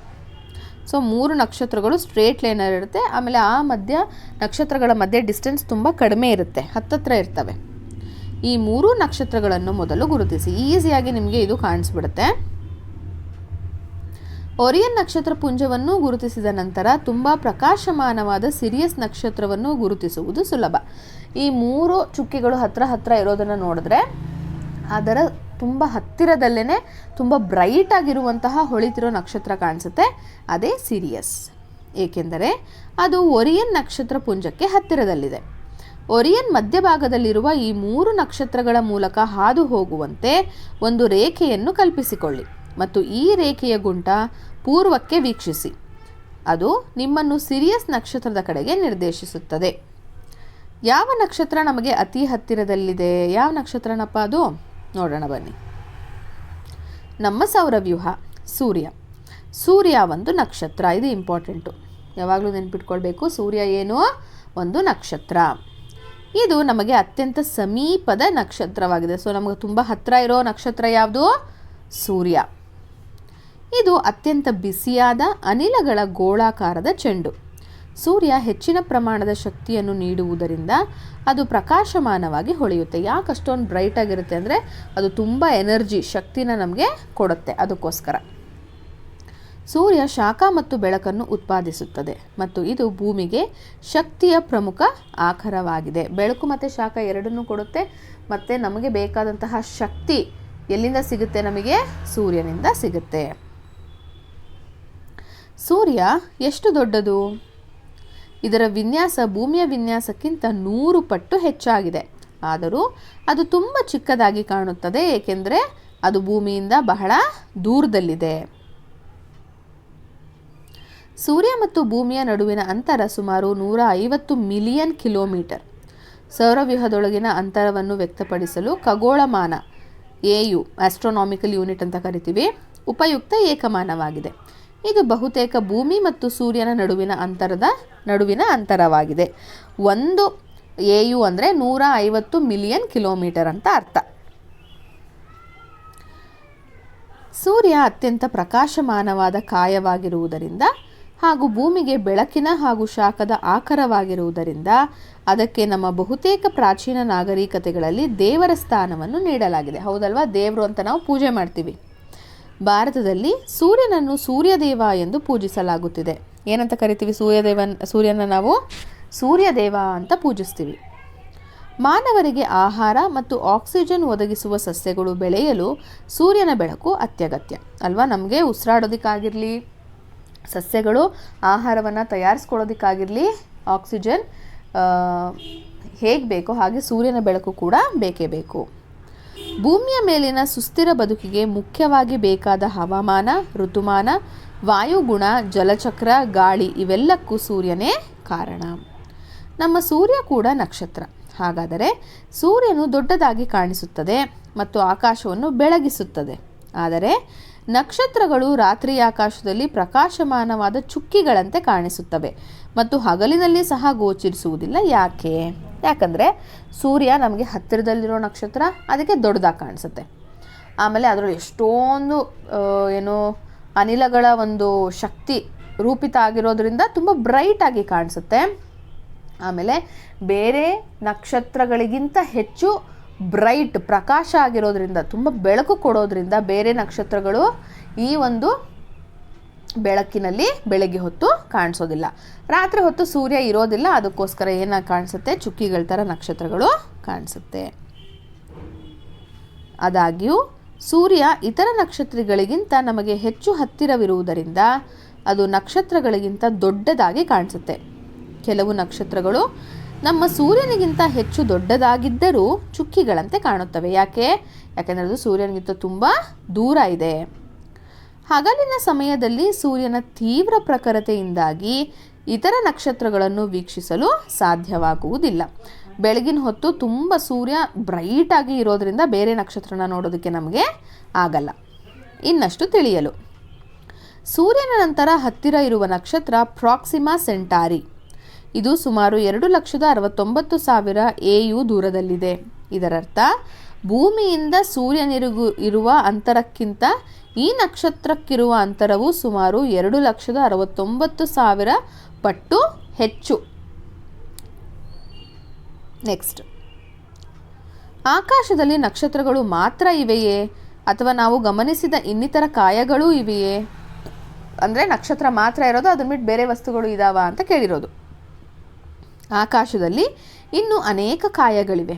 ಇವುಗಳಲ್ಲಿ ಕೆಲವು ಕಾಯಗಳು ನಮ್ಮ ಭೂಮಿ ಮತ್ತು ಸೂರ್ಯ ಒಟ್ಟಾಗಿ ಸೇರಿ ನಮ್ಮ ಸೌರವ್ಯೂಹವನ್ನು ರೂಪಿಸುತ್ತದೆ. ಇವುಗಳಲ್ಲಿ ಹೆಚ್ಚಿನ ಕಾಯಗಳು ಸೂರ್ಯನ ಸುತ್ತ ತಿರುಗುತ್ತವೆ. ಸೂರ್ಯನ ಸುತ್ತ ತಿರುಗುವ ಒಂದು ಕಾಯದ ಚಲನೆಯನ್ನು ಪರಿಭ್ರಮಣೆ ಎನ್ನುವರು. ಯಾವುದೋ ಒಂದು ವಸ್ತು ಸೂರ್ಯನ ಸುತ್ತ ಸುತ್ತುತ್ತಾ ಇದೆ ಅಂದರೆ ಅದನ್ನು ನಾವು ಪರಿಭ್ರಮಣೆ ಅಂತ ಕರಿತೀವಿ. ಗ್ರಹಗಳು. ಒಂದು ಗ್ರಹವೆಂದರೆ ದೊಡ್ಡದಾದ ಸುಮಾರು ಗೋಳಾಕಾರದ ಸೂರ್ಯನ ಸುತ್ತ ಪರಿಭ್ರಮಿಸುವ ಕಾಯ. ಅಂದರೆ ಸ್ವಲ್ಪ ದೊಡ್ಡದಾಗಿರುವಂತಹ ಸೂರ್ಯನ ಸುತ್ತ ಸುತ್ತುತ್ತಾ ಇರುವಂತಹ ಒಂದು ಕಾಯ. ಅಂದರೆ ಕಾಯ ಅಂದರೆ ಬಾಡಿ, ವಸ್ತು ಅಂತ ಕರಿತೀವಿ. ದೇಹ. ಚಿತ್ರ 12.7ರಲ್ಲಿ ತೋರಿಸಿರುವಂತೆ ಸೂರ್ಯನ ಸುತ್ತ ಪರಿಭ್ರಮಿಸುತ್ತಿರುವ ಭೂಮಿಯು ಒಂದು ಗ್ರಹವಾಗಿದೆ. ಸೊ ಸೂರ್ಯನ ಸುತ್ತ ಭೂಮಿ ಸುತ್ತುತ್ತೆ, ಹೌದಲ್ವಾ? ಅದಕ್ಕೋಸ್ಕರ ನಾವು ಭೂಮಿಯನ್ನು ಏನಂತ ಕರಿತೀವಿ? ಗ್ರಹ ಅಂತ ಕರಿತೀವಿ. ಭೂಮಿಯು ಒಂದು ಪರಿಭ್ರಮಣೆಯನ್ನು ಪೂರ್ಣಗೊಳಿಸಲು ಸುಮಾರು 1 ವರ್ಷ ತೆಗೆದುಕೊಳ್ಳುತ್ತದೆ. ಅಂದರೆ ಭೂಮಿ ಸೂರ್ಯನ ಸುತ್ತ ಕಂಪ್ಲೀಟಾಗಿ ಒಂದು ಸುತ್ತು ಬರೋದಕ್ಕೆ 365 ದಿನ, ಅಂದರೆ 1 ವರ್ಷ ತಗೊಳುತ್ತೆ. ಭೂಮಿಯಂತೆ ಸೂರ್ಯನ ಸುತ್ತ ಪರಿಭ್ರಮಿಸುವ ಇತರ ಗ್ರಹಗಳಿವೆ. ಭೂಮಿ ಅಷ್ಟೇ ಅಲ್ಲದೆ ಬೇರೆ ಬೇರೆ ಗ್ರಹಗಳು ಕೂಡ ಸೂರ್ಯನ ಸುತ್ತ ಸುತ್ತುತ್ತೆ. ಇನ್ನಷ್ಟು ತಿಳಿಯಲು, ಸೂರ್ಯನ ಸುತ್ತ ಪರಿಭ್ರಮಿಸುತ್ತಿರುವಂತೆಯೇ ಭೂಮಿಯು ತನ್ನ ಅಕ್ಷದ ಸುತ್ತಲೂ ಭ್ರಮಿಸುತ್ತದೆ. ಪರಿಭ್ರಮಣೆ ಅಂದರೆ ಸೂರ್ಯನ ಸುತ್ತ ಸುತ್ತೋದು. ಭೂಮಿ ಏನು ಮಾಡುತ್ತೆ? ಅದ್ರ ಸುತ್ತ ಕೂಡ ಸುತ್ತಕೊಳ್ತಾ ಇರುತ್ತೆ. ಒಂದು ಪೂರ್ಣ ಭ್ರಮಣೆಯ ಭೂಮಿಯು ಸುಮಾರು 24 ಗಂಟೆಗಳನ್ನು ತೆಗೆದುಕೊಳ್ಳುತ್ತದೆ. ಅಂದರೆ ಅದನ್ನು 1 ದಿನ ಅಂತ ಕರಿತೀವಿ. ಸೂರ್ಯನ ಸುತ್ತ ಸುತ್ತೋದಕ್ಕೆ 1 ವರ್ಷ, ತನ್ನ ಸುತ್ತ ತಾನೇ ಸುತ್ತಕೊಳ್ಳೋದಕ್ಕೆ 24 ಗಂಟೆ, ಅಂದರೆ 1 ದಿನ. ಭೂಮಿಯಂತೆಯೇ ಇತರ ಗ್ರಹಗಳು ತಮ್ಮ ಅಕ್ಷದ ಸುತ್ತ ಭ್ರಮಿಸುತ್ತಾ ಸೂರ್ಯನ ಸುತ್ತ ಪರಿಭ್ರಮಿಸುತ್ತವೆ. ಭೂಮಿ ಥರನೇ ಬೇರೆ ಗ್ರಹಗಳು ಕೂಡ ತಮ್ಮ ಸುತ್ತ ತಾವು ಸುತ್ತಕೊಳ್ತಾ ಸೂರ್ಯನ ಸುತ್ತ ಸುತ್ತಕೊಳ್ತಾ ಹೋಗುತ್ತೆ. ಮುಂದಿನ ತರಗತಿಯಲ್ಲಿ ನೀವು ಇದರ ಬಗ್ಗೆ ಇನ್ನಷ್ಟು ಕಲಿಯುವಿರಿ. ಇದು ನಮ್ಮ ಸೌರವ್ಯೂಹ. ನೋಡಿ, ಸೂರ್ಯ, ಬುಧ, ಶುಕ್ರ, ಭೂಮಿ, ಮಂಗಳ, ಗುರು, ಶನಿ, ಯುರೇನಸ್ ಹಾಗೂ ನೆಪ್ಚೂನ್ ಇದಿಷ್ಟು ಕೂಡ ಗ್ರಹಗಳು. ಇಲ್ಲಿ ನೀವು ನೋಡ್ತಾ ಇರುವಂತಹ ಕ್ಷುದ್ರ ಗ್ರಹಗಳ ಪಟ್ಟಿ ಅದಿರೋದು ಎಲ್ಲಿ? ಈ ಜಾಗದಲ್ಲಿ. ಅಂದರೆ ಮಂಗಳ ಹಾಗೂ ಗುರು ಗ್ರಹಗಳ ಮಧ್ಯಭಾಗದಲ್ಲಿ ಈ ಗ್ರಹಗಳ ಪಟ್ಟಿ ಕೂಡ ಇದೆ. ಈ 8 ಗ್ರಹಗಳನ್ನು ನೀವು ನೆನಪಲ್ಲಿ ಇಟ್ಕೋಬೇಕು. ಯಾವ್ಯಾವುದು? ಬುಧ, ಶುಕ್ರ, ಭೂಮಿ, ಮಂಗಳ, ಗುರು, ಶನಿ, ಯುರೇನಸ್ ಮತ್ತು ನೆಪ್ಚೂನ್. ಸೂರ್ಯನಿಂದ ಇರುವ ಅಂತರದ ಏರಿಕೆ ಕ್ರಮದಲ್ಲಿ 8 ಗ್ರಹಗಳು: ಬುಧ, ಶುಕ್ರ, ಭೂಮಿ, ಮಂಗಳ, ಗುರು, ಶನಿ, ಯುರೇನಸ್ ಮತ್ತು ನೆಪ್ಚೂನ್. ಸೂರ್ಯನಿಗೆ ಹತ್ತಿರವಿರುವ ಒಳಗಿನ 4 ಗ್ರಹಗಳು ಅಂದರೆ ತುಂಬ ಹತ್ತಿರ ಇರೋ ಗ್ರಹಗಳು ಯಾವ್ಯಾವುದು? ಬುಧ, ಶುಕ್ರ, ಭೂಮಿ ಮತ್ತು ಮಂಗಳ. ಇವುಗಳು ಗಾತ್ರದಲ್ಲಿ ಚಿಕ್ಕದಾಗಿರುತ್ತೆ, ಹಾಗೆಯೇ ಗಟ್ಟಿಯಾಗಿದ್ದು ಬಂಡೆಗಳಿಂದ ಇದು ಕೂಡಿರುತ್ತೆ. ಯಾವ್ಯಾವುದು? ಬುಧ, ಶುಕ್ರ, ಭೂಮಿ ಮತ್ತು ಮಂಗಳದಲ್ಲಿ ಬಂಡೆಗಳಿದೆ. ಪ್ರಾಚೀನ ಕಾಲದಿಂದಲೂ ಬರಿಗಣ್ಣಿಗೆ ಕಾಣುವ ಗ್ರಹಗಳಿಗೆ ಭಾರತಾದ್ಯಂತ ವಿವಿಧ ಹೆಸರನ್ನು ಬಳಸಲಾಗಿದೆ. ಉದಾಹರಣೆಗೆ ಬುಧ, ಶುಕ್ರ, ಪೃಥ್ವಿ, ಮಂಗಳ, ಬೃಹಸ್ಪತಿ ಅಥವಾ ಗುರು ಮತ್ತು ಶನಿ. ಶುಕ್ರ ಗ್ರಹವು ಸಾಮಾನ್ಯವಾಗಿ ಮುಂಜಾನೆ ಮತ್ತು ಮುಸ್ಸಂಜೆಯಲ್ಲಿ ಪ್ರಕಾಶಮಾನವಾಗಿ ಹೊಳೆಯುತ್ತದೆ.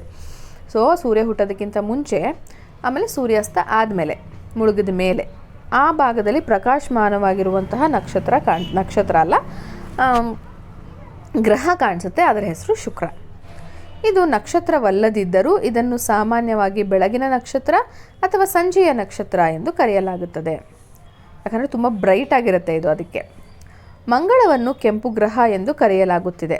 ಏನಂತ ಕರಿತೀವಿ? ಮಂಗಳ ಗ್ರಹವನ್ನು ಕೆಂಪು ಗ್ರಹ ಅಂತ ಕರಿತೀವಿ, ಏಕೆಂದರೆ ಅದು ಕೆಂಪಾಗಿ ಕಾಣುತ್ತದೆ. ಏನಕ್ಕೆ ಕೆಂಪಾಗಿ ಕಾಣಿಸುತ್ತೆ? ಮಂಗಳ ಗ್ರಹದ ಮಣ್ಣು ಕೆಂಪು ಬಣ್ಣದ್ದಾಗಿರುವುದೇ ಇದಕ್ಕೆ ಕಾರಣ. ಅದರಲ್ಲಿರೋ ಮಣ್ಣು ಯಾವ ಕಲರ್ ಇದೆ? ರೆಡ್ ಕಲರಲ್ಲಿದೆ, ಕೆಂಪಾಗಿದೆ. ಅದಕ್ಕೋಸ್ಕರ ಆ ಗ್ರಹ ಕೂಡ ಕೆಂಪಾಗಿ ಕಾಣಿಸುತ್ತೆ. ಅದಕ್ಕೋಸ್ಕರ ನಾವು ಅದನ್ನು ಕೆಂಪು ಗ್ರಹ ಅಂತ ಕರಿತೀವಿ. ಭೂಮಿಯ ಮೇಲ್ಮೈನ ಭಾಗವು ನೀರಿನಿಂದ ಆವೃತವಾಗಿದೆ. ಆದ್ದರಿಂದ ಇದು ಅಂತರಿಕ್ಷದಿಂದ ಅತ್ಯಂತ ನೀಲಿ ಬಣ್ಣದ್ದಾಗಿ ಕಾಣುತ್ತದೆ. ನಿಮ್ಮೆಲ್ರಿಗೂ ಗೊತ್ತು, ಭೂಮಿನಲ್ಲಿ ತುಂಬ ಭಾಗ ಇರೋದು ನೀರು. ಸೊ ಸ್ಪೇಸಿಂದ ನೋಡಿದಾಗ ನಮ್ಮ ಭೂಮಿ ಯಾವ ಕಲರಲ್ಲಿ ಕಾಣುತ್ತೆ? ನೀಲಿ ಕಲರಲ್ಲಿ ಕಾಣಿಸುತ್ತೆ. ಅದಕ್ಕೋಸ್ಕರ ಅದನ್ನು ನೀಲಿ ಗ್ರಹ ಅಂತ ಕರಿತೀವಿ. ಹೊರಗಿನ 4 ಗ್ರಹಗಳಾದ ಗುರು, ಶನಿ, ಯುರೇನಸ್ ಮತ್ತು ನೆಪ್ಚೂನ್ಗಳು ಭೂಮಿಗೆ ಹೋಲಿಸಿದರೆ ಅತಿ ದೊಡ್ಡದಾಗಿದೆ ಮತ್ತು ಅವುಗಳು ಬಹುತೇಕ ಅನಿಲಗಳಿಂದಾಗಿವೆ. ಈ ಒಂದು ಮೊದಲನೇ 4 ಗ್ರಹ ಬಂಡೆಯಿಂದ ಆಗಿತ್ತು, ಹಾಗೆ ಕೊನೆಯಲ್ಲಿರೋ 4 ಗ್ರಹಗಳು ಅನಿಲದಿಂದ ಆಗಿದೆ, ಗ್ಯಾಸಿಂದ. ಈ ಅನಿಲ ದೈತ್ಯಗಳ ಸುತ್ತ ಧೂಳಿನ ಕಣಗಳು ಮತ್ತು ಕಲ್ಲಿನಂತಹ ವಸ್ತುಗಳಿಂದಾದ ಉಂಗುರಗಳಾದ ರಚನೆ ಇದೆ. ಗ್ರಹಗಳು ತಮ್ಮ ಬಹುತೇಕ ಶಕ್ತಿಯನ್ನು ಸೂರ್ಯನಿಂದ ಪಡೆದುಕೊಳ್ಳುತ್ತವೆ. ಆದ್ದರಿಂದ ಸೂರ್ಯನಿಂದ ಗ್ರಹಗಳ ದೂರ ಹೆಚ್ಚಾದಂತೆ ಸಾಮಾನ್ಯವಾಗಿ ಅವು ಹೆಚ್ಚು ತಂಪಾಗಿರುತ್ತೆ. ಹೌದಲ್ವಾ? ನಮಗೆಲ್ರಿಗೂ ಗೊತ್ತು, ಸೂರ್ಯ ನಮಗೆ ಶಾಖವನ್ನು ಕೊಡ್ತಾನೆ. ಸೂರ್ಯನಿಂದ ಜಾಸ್ತಿ ದೂರ ಹೋದಂಗೆ ಏನಾಗುತ್ತೆ? ಶಾಖ ಕಡಿಮೆ ಆಗುತ್ತೆ. ಶಾಖ ಕಡಿಮೆ, ಬಿಸಿ ಕಡಿಮೆ ಆದರೆ ಏನಾಗುತ್ತೆ? ಆ ಗ್ರಹ ತುಂಬ ತಣ್ಣಗಿರುತ್ತೆ. ಗ್ರಹದ ವಾತಾವರಣವು ಶಾಖವನ್ನು ಹಿಡಿದಿಟ್ಟುಕೊಂಡು ಗ್ರಹದ ತಾಪವನ್ನು ಗಮನಾರ್ಹವಾಗಿ ಬದಲಾಯಿಸುತ್ತದೆ. ಉದಾಹರಣೆಗೆ ಶುಕ್ರ ಗ್ರಹವು ಸೂರ್ಯನಿಂದ ದೂರದಲ್ಲಿದ್ದರೂ ಬುಧ ಗ್ರಹಕ್ಕಿಂತ ಬಿಸಿಯಾಗಿದೆ. ಅಟ್ಮಾಸ್ಫಿಯರ್ ಅಂತ ಕರಿತೀವಿ, ವಾತಾವರಣ. ಕೆಲವೊಂದು ಗ್ರಹಗಳು ಏನು ಮಾಡುತ್ತೆ? ಸೂರ್ಯನಿಂದ ಬಂದಂತಹ ಶಾಖವನ್ನು ಹಿಡಿದಿಟ್ಕೊಂಡು, ತಮಗೆ ಬೇಕಾದಷ್ಟನ್ನು ಹಿಡಿದಿಟ್ಕೊಂಡು, ಬೇಡದೇ ಇರೋಷ್ಟನ್ನು ಸ್ಪೇಸ್ಗೆ ಏನು ಮಾಡುತ್ತೆ? ಚದುರಿಸ್ಬಿಡುತ್ತೆ, ವಾಪಸ್ ಕೊಟ್ಬಿಡುತ್ತೆ. ಆದರೆ ಬುಧ ಗ್ರಹ ಏನು ಮಾಡುತ್ತೆ? ಅಲ್ಲಿ ವಾತಾವರಣ ಇಲ್ಲ, ಎಷ್ಟು ಶಾಖ ಬರುತ್ತೋ ಅಷ್ಟನ್ನು ಕೂಡ ಅದು ವಾಪಸ್ಸು ಕೊಟ್ಬಿಡುತ್ತೆ. ಆದರೆ ಶುಕ್ರ ಗ್ರಹ ಏನು ಮಾಡುತ್ತೆ? ಅದರಲ್ಲಿ ವಾತಾವರಣ ಇದೆ, ಆದ್ದರಿಂದ ಅದು ಶಾಖವನ್ನು ಹಿಡಿದಿಟ್ಕೊಳ್ಳುತ್ತೆ. ಆದ್ದರಿಂದ ನೆನ್ಪಿಟ್ಕೊಳ್ಳಿ, ಬುಧ ಗ್ರಹ ಸೂರ್ಯನಿಗೆ ಹತ್ತಿರವಿದ್ದರೂ ಕೂಡ ತುಂಬ ಹೆಚ್ಚು ಬಿಸಿಯಾಗಿರುವ ಗ್ರಹ ಯಾವುದು ಅಂದರೆ ಶುಕ್ರ ಗ್ರಹ. ಇದನ್ನ ನೀವು ನೆನ್ಪಿಟ್ಕೊಳ್ಬೇಕು. ಇನ್ನಷ್ಟು ತಿಳಿಯಲು, ಪ್ಲೂಟೋ ಎಂಬ ಇನ್ನೊಂದು ಕಾಯವು ನೆಪ್ಚೂನ್ಗಿಂತ ದೂರದಲ್ಲಿದೆ ಮತ್ತು ಸೂರ್ಯನ ಸುತ್ತ ಪರಿಭ್ರಮಿಸುತ್ತದೆ. ಸೊ ಇನ್ನೊಂದು ವಸ್ತು, ದೇಹ ಒಂದು ನೆಪ್ಚೂನ್ಗಿಂತ ದೂರದಲ್ಲಿ ಸೂರ್ಯನ ಸುತ್ತಾ ಇದೆ. ಅದನ್ನು ನಾವು ಪ್ಲೂಟೋ ಅಂತ ಕರಿತೀವಿ. ಭೂಮಿಯ ಉಪಗ್ರಹವಾದ ಚಂದ್ರನಿಗಿಂತ ಇದು ಚಿಕ್ಕದು. ಇದನ್ನು ಕಂಡುಹಿಡಿದಾಗ ಇದನ್ನು ಸೌರವ್ಯೂಹದ ಗ್ರಹವೆಂದು ಕರೆಯಲಾಗಿತ್ತು. ಸೊ ನಾನು ಸ್ಕೂಲಲ್ಲಿ ಓದ್ತಾ ಇರುವಾಗ ನಮಗೆ ಸೌರವ್ಯೂಹದಲ್ಲಿ ಎಷ್ಟು ಗ್ರಹಗಳಿದೆ ಅಂತ ಹೇಳಿದರೆ 9 ಅಂತ ಹೇಳ್ಕೊಟ್ಟಿದ್ರು. ನಾವು 9 ಅಂತಲೇ ಹೇಳ್ತಿದ್ವಿ, ಯಾಕಂದರೆ ಆವಾಗ ಪ್ಲೂಟೋನು ಕೂಡ ಒಂದು ಗ್ರಹ ಅಂತ ಕನ್ಸಿಡರ್ ಮಾಡಿದರು. ಆದರೆ ನಂತರ ಇದೇ ರೀತಿಯ ಹೆಚ್ಚು ಸಣ್ಣ ಕಾಯುಗಳು ಪತ್ತೆ ಮಾಡಿದಾಗ 2006ರಲ್ಲಿ ಅಂತಾರಾಷ್ಟ್ರೀಯ ಖಗೋಳ ಒಕ್ಕೂಟವು ಗ್ರಹ ಎಂದು ಕರೆಯುವ ಕಾಯದ ಅವಶ್ಯಕತೆಗಳನ್ನು ಮರು ವ್ಯಾಖ್ಯಾನಿಸಿತು. ಸೊ ಅದಾದಮೇಲೆ ಇದೇ ಥರ ಪ್ಲೂಟೋ ಥರನೇ ಸಾಕಷ್ಟು ಆಬ್ಜೆಕ್ಟ್ಸು ಸ್ಪೇಸಲ್ಲಿ ಸಿಗ್ತಾ ಹೋದಾಗ ಏನು ಮಾಡಿದ್ರು? 2006ರಲ್ಲಿ ಗ್ರಹಗಳು ಅಂದರೆ ಇಷ್ಟು ವೈಶಿಷ್ಟ್ಯಗಳು ಇರಬೇಕು ಅನ್ನೋ ಒಂದು ಲಿಸ್ಟನ್ನು ತಯಾರು ಮಾಡಿದ್ರು. ಅದರಲ್ಲಿ ಕೆಲವೊಂದಿಷ್ಟು ಗುಣಲಕ್ಷಣಗಳನ್ನು ಪ್ಲೂಟೋ ಫಾಲೋ ಮಾಡದೇ ಇರೋ ಕಾರಣ ಆ ಪ್ಲೂಟೋನ ಗ್ರಹ ಅನ್ನೋದರಿಂದ ತೆಗೆದುಹಾಕಿ ಅದನ್ನು ಕುಬ್ಜ ಗ್ರಹ ಅಂತ ಕರೆಯೋದಕ್ಕೆ ಸ್ಟಾರ್ಟ್ ಮಾಡಿದ್ರು. ಸೊ ಇವಾಗ ಸೌರವ್ಯೂಹದಲ್ಲಿರೋದು ಎಷ್ಟು ಗ್ರಹ? 8 ಗ್ರಹ ಮಾತ್ರ. ಹಾಗಿದ್ರೆ ಪ್ಲೂಟೋ ಏನು? ಅದು ಒಂದು ಕುಬ್ಜ ಗ್ರಹ. ನೆಕ್ಸ್ಟ್, ನಕ್ಷತ್ರ ಪುಂಜಗಳನ್ನು ಗುರುತಿಸಿದ ಹಾಗೆಯೇ ಗ್ರಹಗಳನ್ನು ನಾವು ಗುರುತಿಸಬಹುದೇ? ನಾವು ಒರಿಯನ್ನು, ಕ್ಯಾನಿಸ್ ಮೇಜರ್, ಸಿರಿಯಸ್ ನಕ್ಷತ್ರ, ಹಾಗೆ ವೃಷಭ, ಬಿಗ್ ಡಿಪ್ಪರ್, ಲಿಟಲ್ ಡಿಪ್ಪರ್ ಇದನ್ನೆಲ್ಲ ನೋಡಿದ್ವಲ್ಲ, ಹಾಗೆಯೇ ಈ ಗ್ರಹಗಳನ್ನು ನಾವು ಬರಿಗಣ್ಣಿನಲ್ಲಿ ನೋಡಬಹುದಾ? ಗ್ರಹಗಳಲ್ಲೆಲ್ಲ ಸುಲಭವಾಗಿ ಗುರುತಿಸಬಹುದಾದ ಗ್ರಹವೆಂದರೆ ಶುಕ್ರ.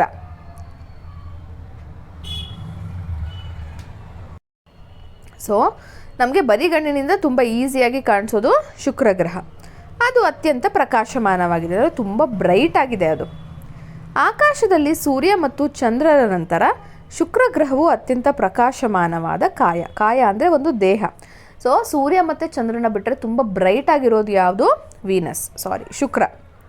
ಬುಧ, ಮಂಗಳ, ಗುರು ಮತ್ತು ಶನಿ ಗ್ರಹಗಳನ್ನು ಸಹ ಬರಿಗಣ್ಣಿನಿಂದ ನೋಡಬಹುದು. ಶುಕ್ರ ಗ್ರಹ ಅಷ್ಟೇ ಅಲ್ಲದೆ ಬುಧ, ಮಂಗಳ, ಗುರು ಮತ್ತು ಶನಿಯನ್ನು ಕೂಡ ನಾವು ನೋಡಬಹುದು. ಅವು ತುಂಬ ದೂರದಲ್ಲಿದ್ದು ನಕ್ಷತ್ರಗಳಂತೆಯೇ ಹೊಳೆಯುವ ಚುಕ್ಕಿಗಳಂತೆ ಕಾಣಿಸುತ್ತೆ. ಹಾಗಾದರೆ ಗ್ರಹಗಳು ಮತ್ತು ನಕ್ಷತ್ರಗಳ ನಡುವೆ ಹೇಗೆ ಸಾಮಾನ್ಯವಾದ ವ್ಯತ್ಯಾಸ ಕಂಡುಹಿಡಿಯಬಹುದು? ಹೇಗೆ ನಾವು ಮತ್ತೆ ನಕ್ಷತ್ರ ಇದು ಗ್ರಹ ಅಂತ ಕಂಡುಹಿಡಿಬೋದು ಅಂದರೆ, ಗ್ರಹಗಳಿಗಿಂತ ಭಿನ್ನವಾಗಿ ನಕ್ಷತ್ರಗಳು ಸಾಕಷ್ಟು ಮಿನುಗುವಂತೆ ಕಾಣಿಸುತ್ತೆ. ಅಂದರೆ ಒಂದ್ಸತಿ ಡಾರ್ಕ್ ಆಗೋದು, ಒಂದ್ಸತಿ ಲೈಟ್ ಆಗೋದು, ಮಿನುಗ್ತಾ ಇದೆ ಅಂತ ಕಾಣಿಸುತ್ತೆ. ಮಿನುಗ್ತಾ ಇದ್ದರೆ ಅದು ನಕ್ಷತ್ರ, ಮಿನುಗ್ತಾ ಇಲ್ಲ ಹಾಗೇ ಬ್ರೈಟ್ ಆಗಿದೆ ಅಂದರೆ ಅದು ಗ್ರಹ. ಬನ್ನಿ ಗುರುತಿಸಲು ಪ್ರಯತ್ನಿಸೋಣ. ವರ್ಷದ ಬಹುಪಾಲು ಸಮಯ ಶುಕ್ರ ಗ್ರಹವನ್ನು ಮುಂಜಾನೆ ಅಥವಾ ಮುಸ್ಸಂಜೆಯಲ್ಲಿ ಕಾಣಬಹುದು, ಅಂದರೆ ಬೆಳಗಿನ ಜಾವ ಅಥವಾ ಸಂಜೆ. ನೀವು ಮುಂಜಾನೆಯಲ್ಲಿ ವೀಕ್ಷಿಸುತ್ತಿದ್ದರೆ ಸೂರ್ಯೋದಯಕ್ಕಿಂತ ಮುಂಚೆ ಸಮಯದಲ್ಲಿ ಪೂರ್ವ ದಿಕ್ಕಿನ ಬಳಿ ಅದನ್ನು ನೋಡಿ. ಸೂರ್ಯ ಬರೋದಕ್ಕಿಂತ ಮುಂಚೆ ಪೂರ್ವದಲ್ಲಿ ನೋಡಿದ್ರೆ ನಿಮಗೆ ಶುಕ್ರ ಗ್ರಹ ಕಾಣಿಸುತ್ತೆ. ಅಥವಾ ಮುಸ್ಸಂಜೆಯಲ್ಲಿ ವೀಕ್ಷಿಸುತ್ತಿದ್ದರೆ ಸೂರ್ಯಾಸ್ತದ ನಂತರ ಪಶ್ಚಿಮ ದಿಕ್ಕಿನ ಬಳಿ ಅದನ್ನು ನೋಡಿ. ಸೊ ಸೂರ್ಯ ಮುಳುಗಿದ ಮೇಲೆ ಪಶ್ಚಿಮ ದಿಕ್ಕಲ್ಲಿ ನೀವು ಅದನ್ನು ನೋಡಬಹುದು.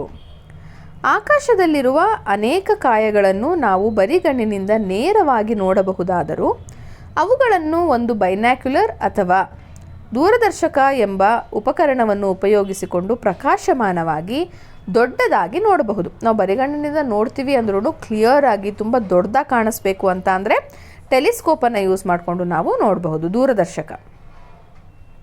ನಮ್ಮ ಬರಿಗಣ್ಣಿಗೆ ಗೋಚರಿಸದ ಅನೇಕ ಮಸುಕಾದ ಕಾಯಗಳನ್ನು ವೀಕ್ಷಿಸಲು ದೂರದರ್ಶಕವು ಸಹಾಯ ಮಾಡುತ್ತದೆ. ನಿಮ್ಮ ಪ್ರದೇಶದಲ್ಲಿ ರಾತ್ರಿ ಆಕಾಶ ವೀಕ್ಷಣೆ ಕಾರ್ಯಕ್ರಮವನ್ನು ಆಯೋಜಿಸಿದಾಗಲೆಲ್ಲ ದೂರದರ್ಶಕದ ಮೂಲಕ ಆಕಾಶವನ್ನು ವೀಕ್ಷಿಸುವ ಅವಕಾಶವನ್ನು ನೀವು ಪಡ್ಕೊಳ್ಬಹುದು. ಹಾಗೆಯೇ ಮ್ಯೂಸಿಯಂ ಮತ್ತು ಪ್ಲಾನೆಟೋರಿಯಂಗಳಲ್ಲೂ ಕೂಡ ಏನು ಮಾಡಿರ್ತಾರೆ, ಈ ಒಂದು ನಕ್ಷತ್ರ ನೋಡುವುದಕ್ಕೆ ಚಾನ್ಸಸನ್ನು ಕೊಟ್ಟಿರ್ತಾರೆ. ಗ್ರಹಗಳು ಸೂರ್ಯನ ಸುತ್ತ ಚಲಿಸುತ್ತವೆ ಎಂದು ನಮಗೆ ತಿಳಿದಿದೆ. ಗ್ರಹಗಳ ಸುತ್ತ ಚಲಿಸುವ ಯಾವುದಾದರೂ ಕಾಯಗಳಿವೆಯೇ? ಸೂರ್ಯನ ಸುತ್ತ ಗ್ರಹ ಸುತ್ತುತ್ತೆ, ಹಾಗೆ ಗ್ರಹದ ಸುತ್ತ ಏನಾದರೂ ಸುತ್ತುತ್ತಾ ಅಂತ ಕೇಳ್ತಾ ಇದ್ದಾರೆ. ನೈಸರ್ಗಿಕ ಉಪಗ್ರಹಗಳು.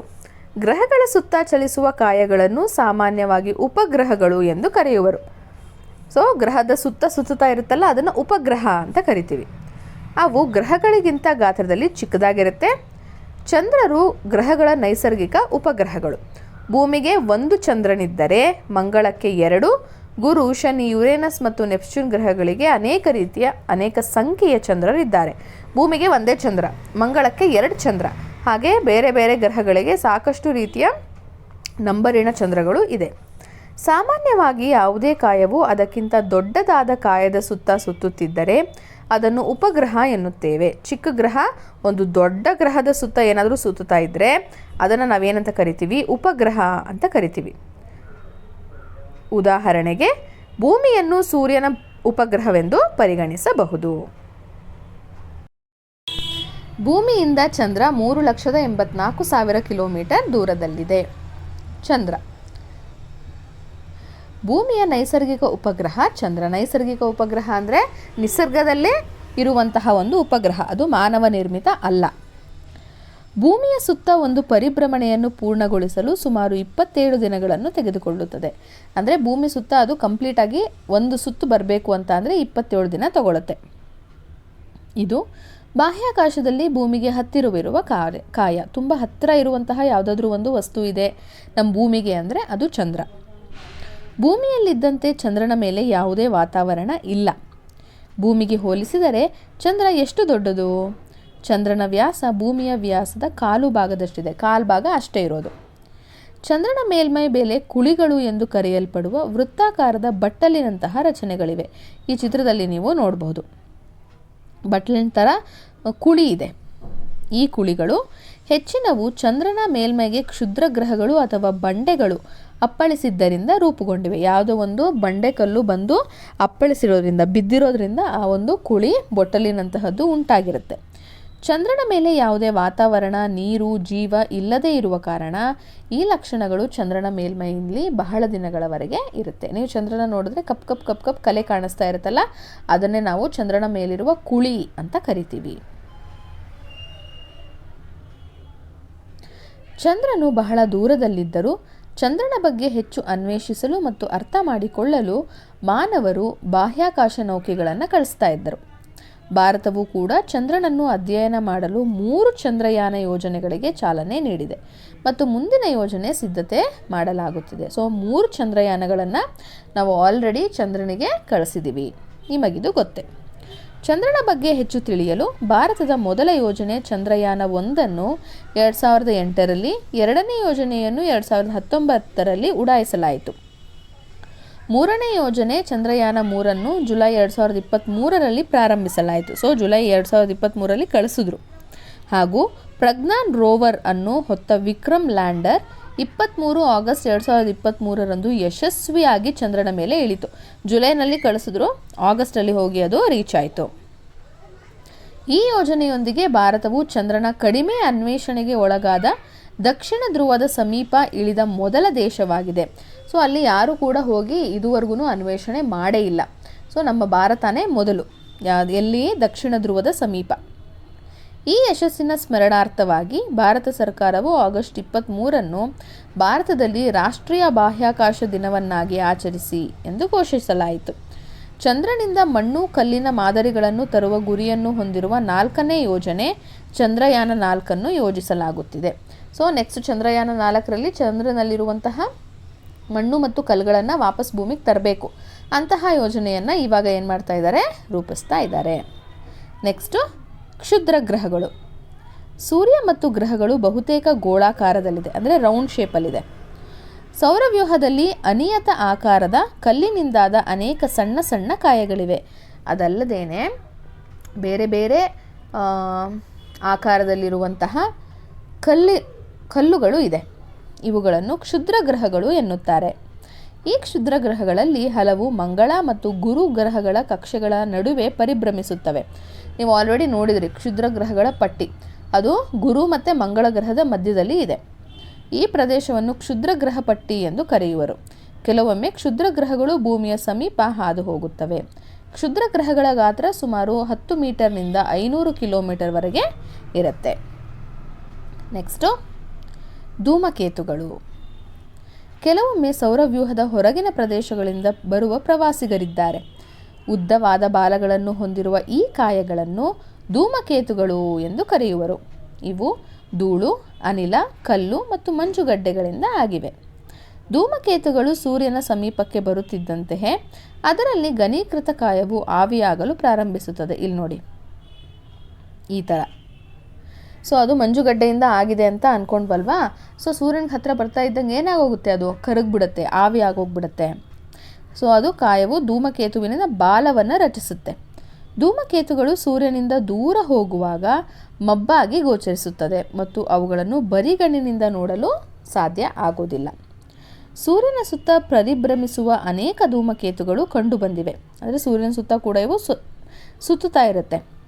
ಈ ಧೂಮಕೇತುಗಳು ನಿಯತಕಾಲಿಕವಾಗಿ ಸೂರ್ಯನ ಸಮೀಪಕ್ಕೆ ಬರುತ್ತವೆ. ಆಗಾಗ ಏನು ಮಾಡ್ತಾ ಇರ್ತವೆ, ಹತ್ತಿರಕ್ಕೆ ಬರ್ತಾ ಇರ್ತವೆ.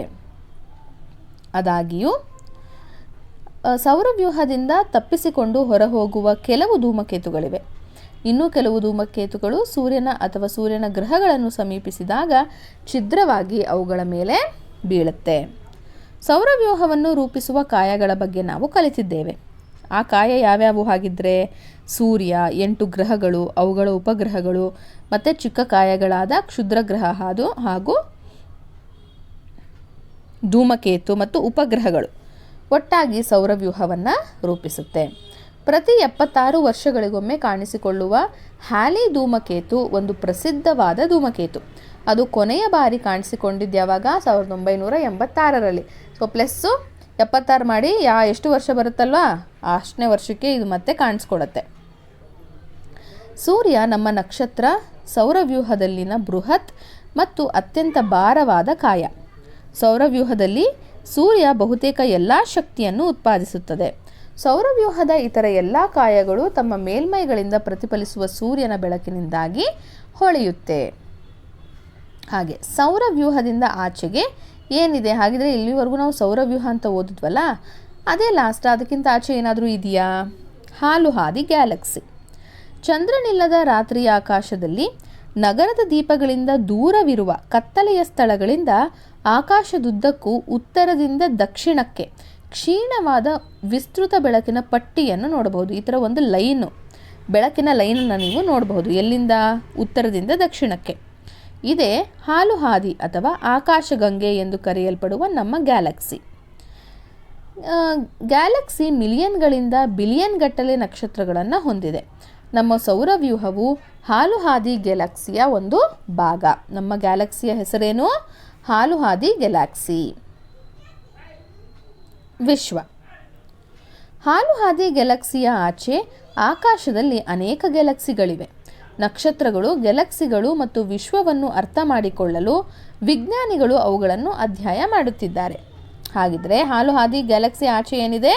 ಸಾಕಷ್ಟು ಬೇರೆ ಬೇರೆ ಗ್ಯಾಲಕ್ಸಿಗಳಿವೆ. ವಿಶ್ವದ ಬೇರೆ ಎಲ್ಲಾದರೂ ಅಸ್ತಿತ್ವದಲ್ಲಿಯೇ ಜೀವವು ಎಂದು ನಮಗೆ ಇನ್ನೂ ತಿಳಿದಿಲ್ಲ. ಬಾಹ್ಯ ಗ್ರಹಗಳು ಅಂದರೆ ನಮ್ಮ ಗ್ಯಾಲಕ್ಸಿಯಲ್ಲೇ ಕಂಡುಹಿಡಿಯಲಾದ ಇತರ ನಕ್ಷತ್ರಗಳ ಸುತ್ತ ಪರಿಭ್ರಮಿಸುವ ಗ್ರಹಗಳಲ್ಲಿ ಜೀವದ ಹುಡುಕಾಟ ಬಹುತೇಕ ನಡೆದಿದೆ. ಅಂದರೆ ಬೇರೆ ಕಡೆ ಎಲ್ಲಾದರೂ ಜೀವಿಗಳಿದಾವ ಅನ್ನೋ ಹುಡುಕಾಟ ಈಗಲೂ ಕೂಡ ನಡೆದಿದೆ. ವಿಶ್ವದಲ್ಲಿ ಬೇರೆ ಎಲ್ಲಾದರೂ ಜೀವವಿದೆಯೇ? ಇಲ್ಲಿಯವರೆಗೂ ವಿಜ್ಞಾನಿಗಳಿಗೆ ಜೀವದ ಇರುವಿಕೆಗೆ ಸಂಬಂಧಿಸಿದಂತೆ ಯಾವುದೇ ಪುರಾವೆಗಳು ದೊರಕಿಲ್ಲ. ಆ ಥರ ಯಾವುದೇ ಒಂದು ಎವಿಡೆನ್ಸ್ ನಮಗೆ ಸಿಕ್ಕಿಲ್ಲ. ಆದರೆ ಈ ಹುಡುಕಾಟವು ನಿರಂತರವಾಗಿ ಮುಂದುವರೆದಿದೆ. ಆದರೆ ಇರಬಹುದೇನೋ ಅನ್ನುವಂತಹ ಹುಡುಕಾಟ ಈಗಲೂ ಕೂಡ ನಡೀತಾ ಇದೆ. ಸೊ ಇದಿಷ್ಟು ಕೂಡ ನಿಮ್ಮ ಭೂಮಿಯಿಂದ ಆಚೆಗೆ ಪಾಠದ ವಿವರಣೆಯಾಗಿತ್ತು. ಇದು ಕೊನೆಯ ಪಾಠ ಆಗಿದೆ. ನಿಮ್ಮೆಲ್ರಿಗೂ ಸಹ ಈ ಪಾಠ ಇಷ್ಟ ಆಗಿದೆ ಅಂತ ಅಂದ್ಕೊಳ್ತೀನಿ. ಇಷ್ಟ ಆಗೋದಷ್ಟೇ ಅಲ್ಲ, ನಿಮಗೆ ಇದು ಅರ್ಥ ಆಗಬೇಕು ಕಂಪ್ಲೀಟಾಗಿ ಅಂದರೆ ನೀವು ಕೂಡ ರಾತ್ರಿ ಹೊತ್ತು ಹೋಗಿ ಇಲ್ಲಿ ನೀವು ನೋಡಿದಂತಹ ಹಾಗೂ ತಿಳಿದುಕೊಂಡಂತಹ ನಕ್ಷತ್ರ ಪುಂಜಗಳು ಅಲ್ವಾ, ಅದನ್ನು ನೀವು ನೋಡಿದ್ದೇ ಆದಲ್ಲಿ ಈ ಪಾಠ ನಿಮಗೆ ಇನ್ನೂ ಚೆನ್ನಾಗಿ ಅರ್ಥ ಆಗುತ್ತೆ. ಈ ವಿಡಿಯೋ ನಿಮಗೆ ಇಷ್ಟ ಆಗಿರೋ ದಯವಿಟ್ಟು ಲೈಕ್ ಮಾಡಿ, ಶೇರ್ ಮಾಡಿ. ನಮ್ಮ ಚಾನಲನ್ನು ನೀವು ಸಬ್ಸ್ಕ್ರೈಬ್ ಮಾಡ್ಕೊಂಡಿಲ್ಲ ಅಂದರೆ ಸಬ್ಸ್ಕ್ರೈಬ್ ಮಾಡ್ಕೊಳ್ಳಿ ಅಂತ ಹೇಳ್ತಾ ಧನ್ಯವಾದಗಳು.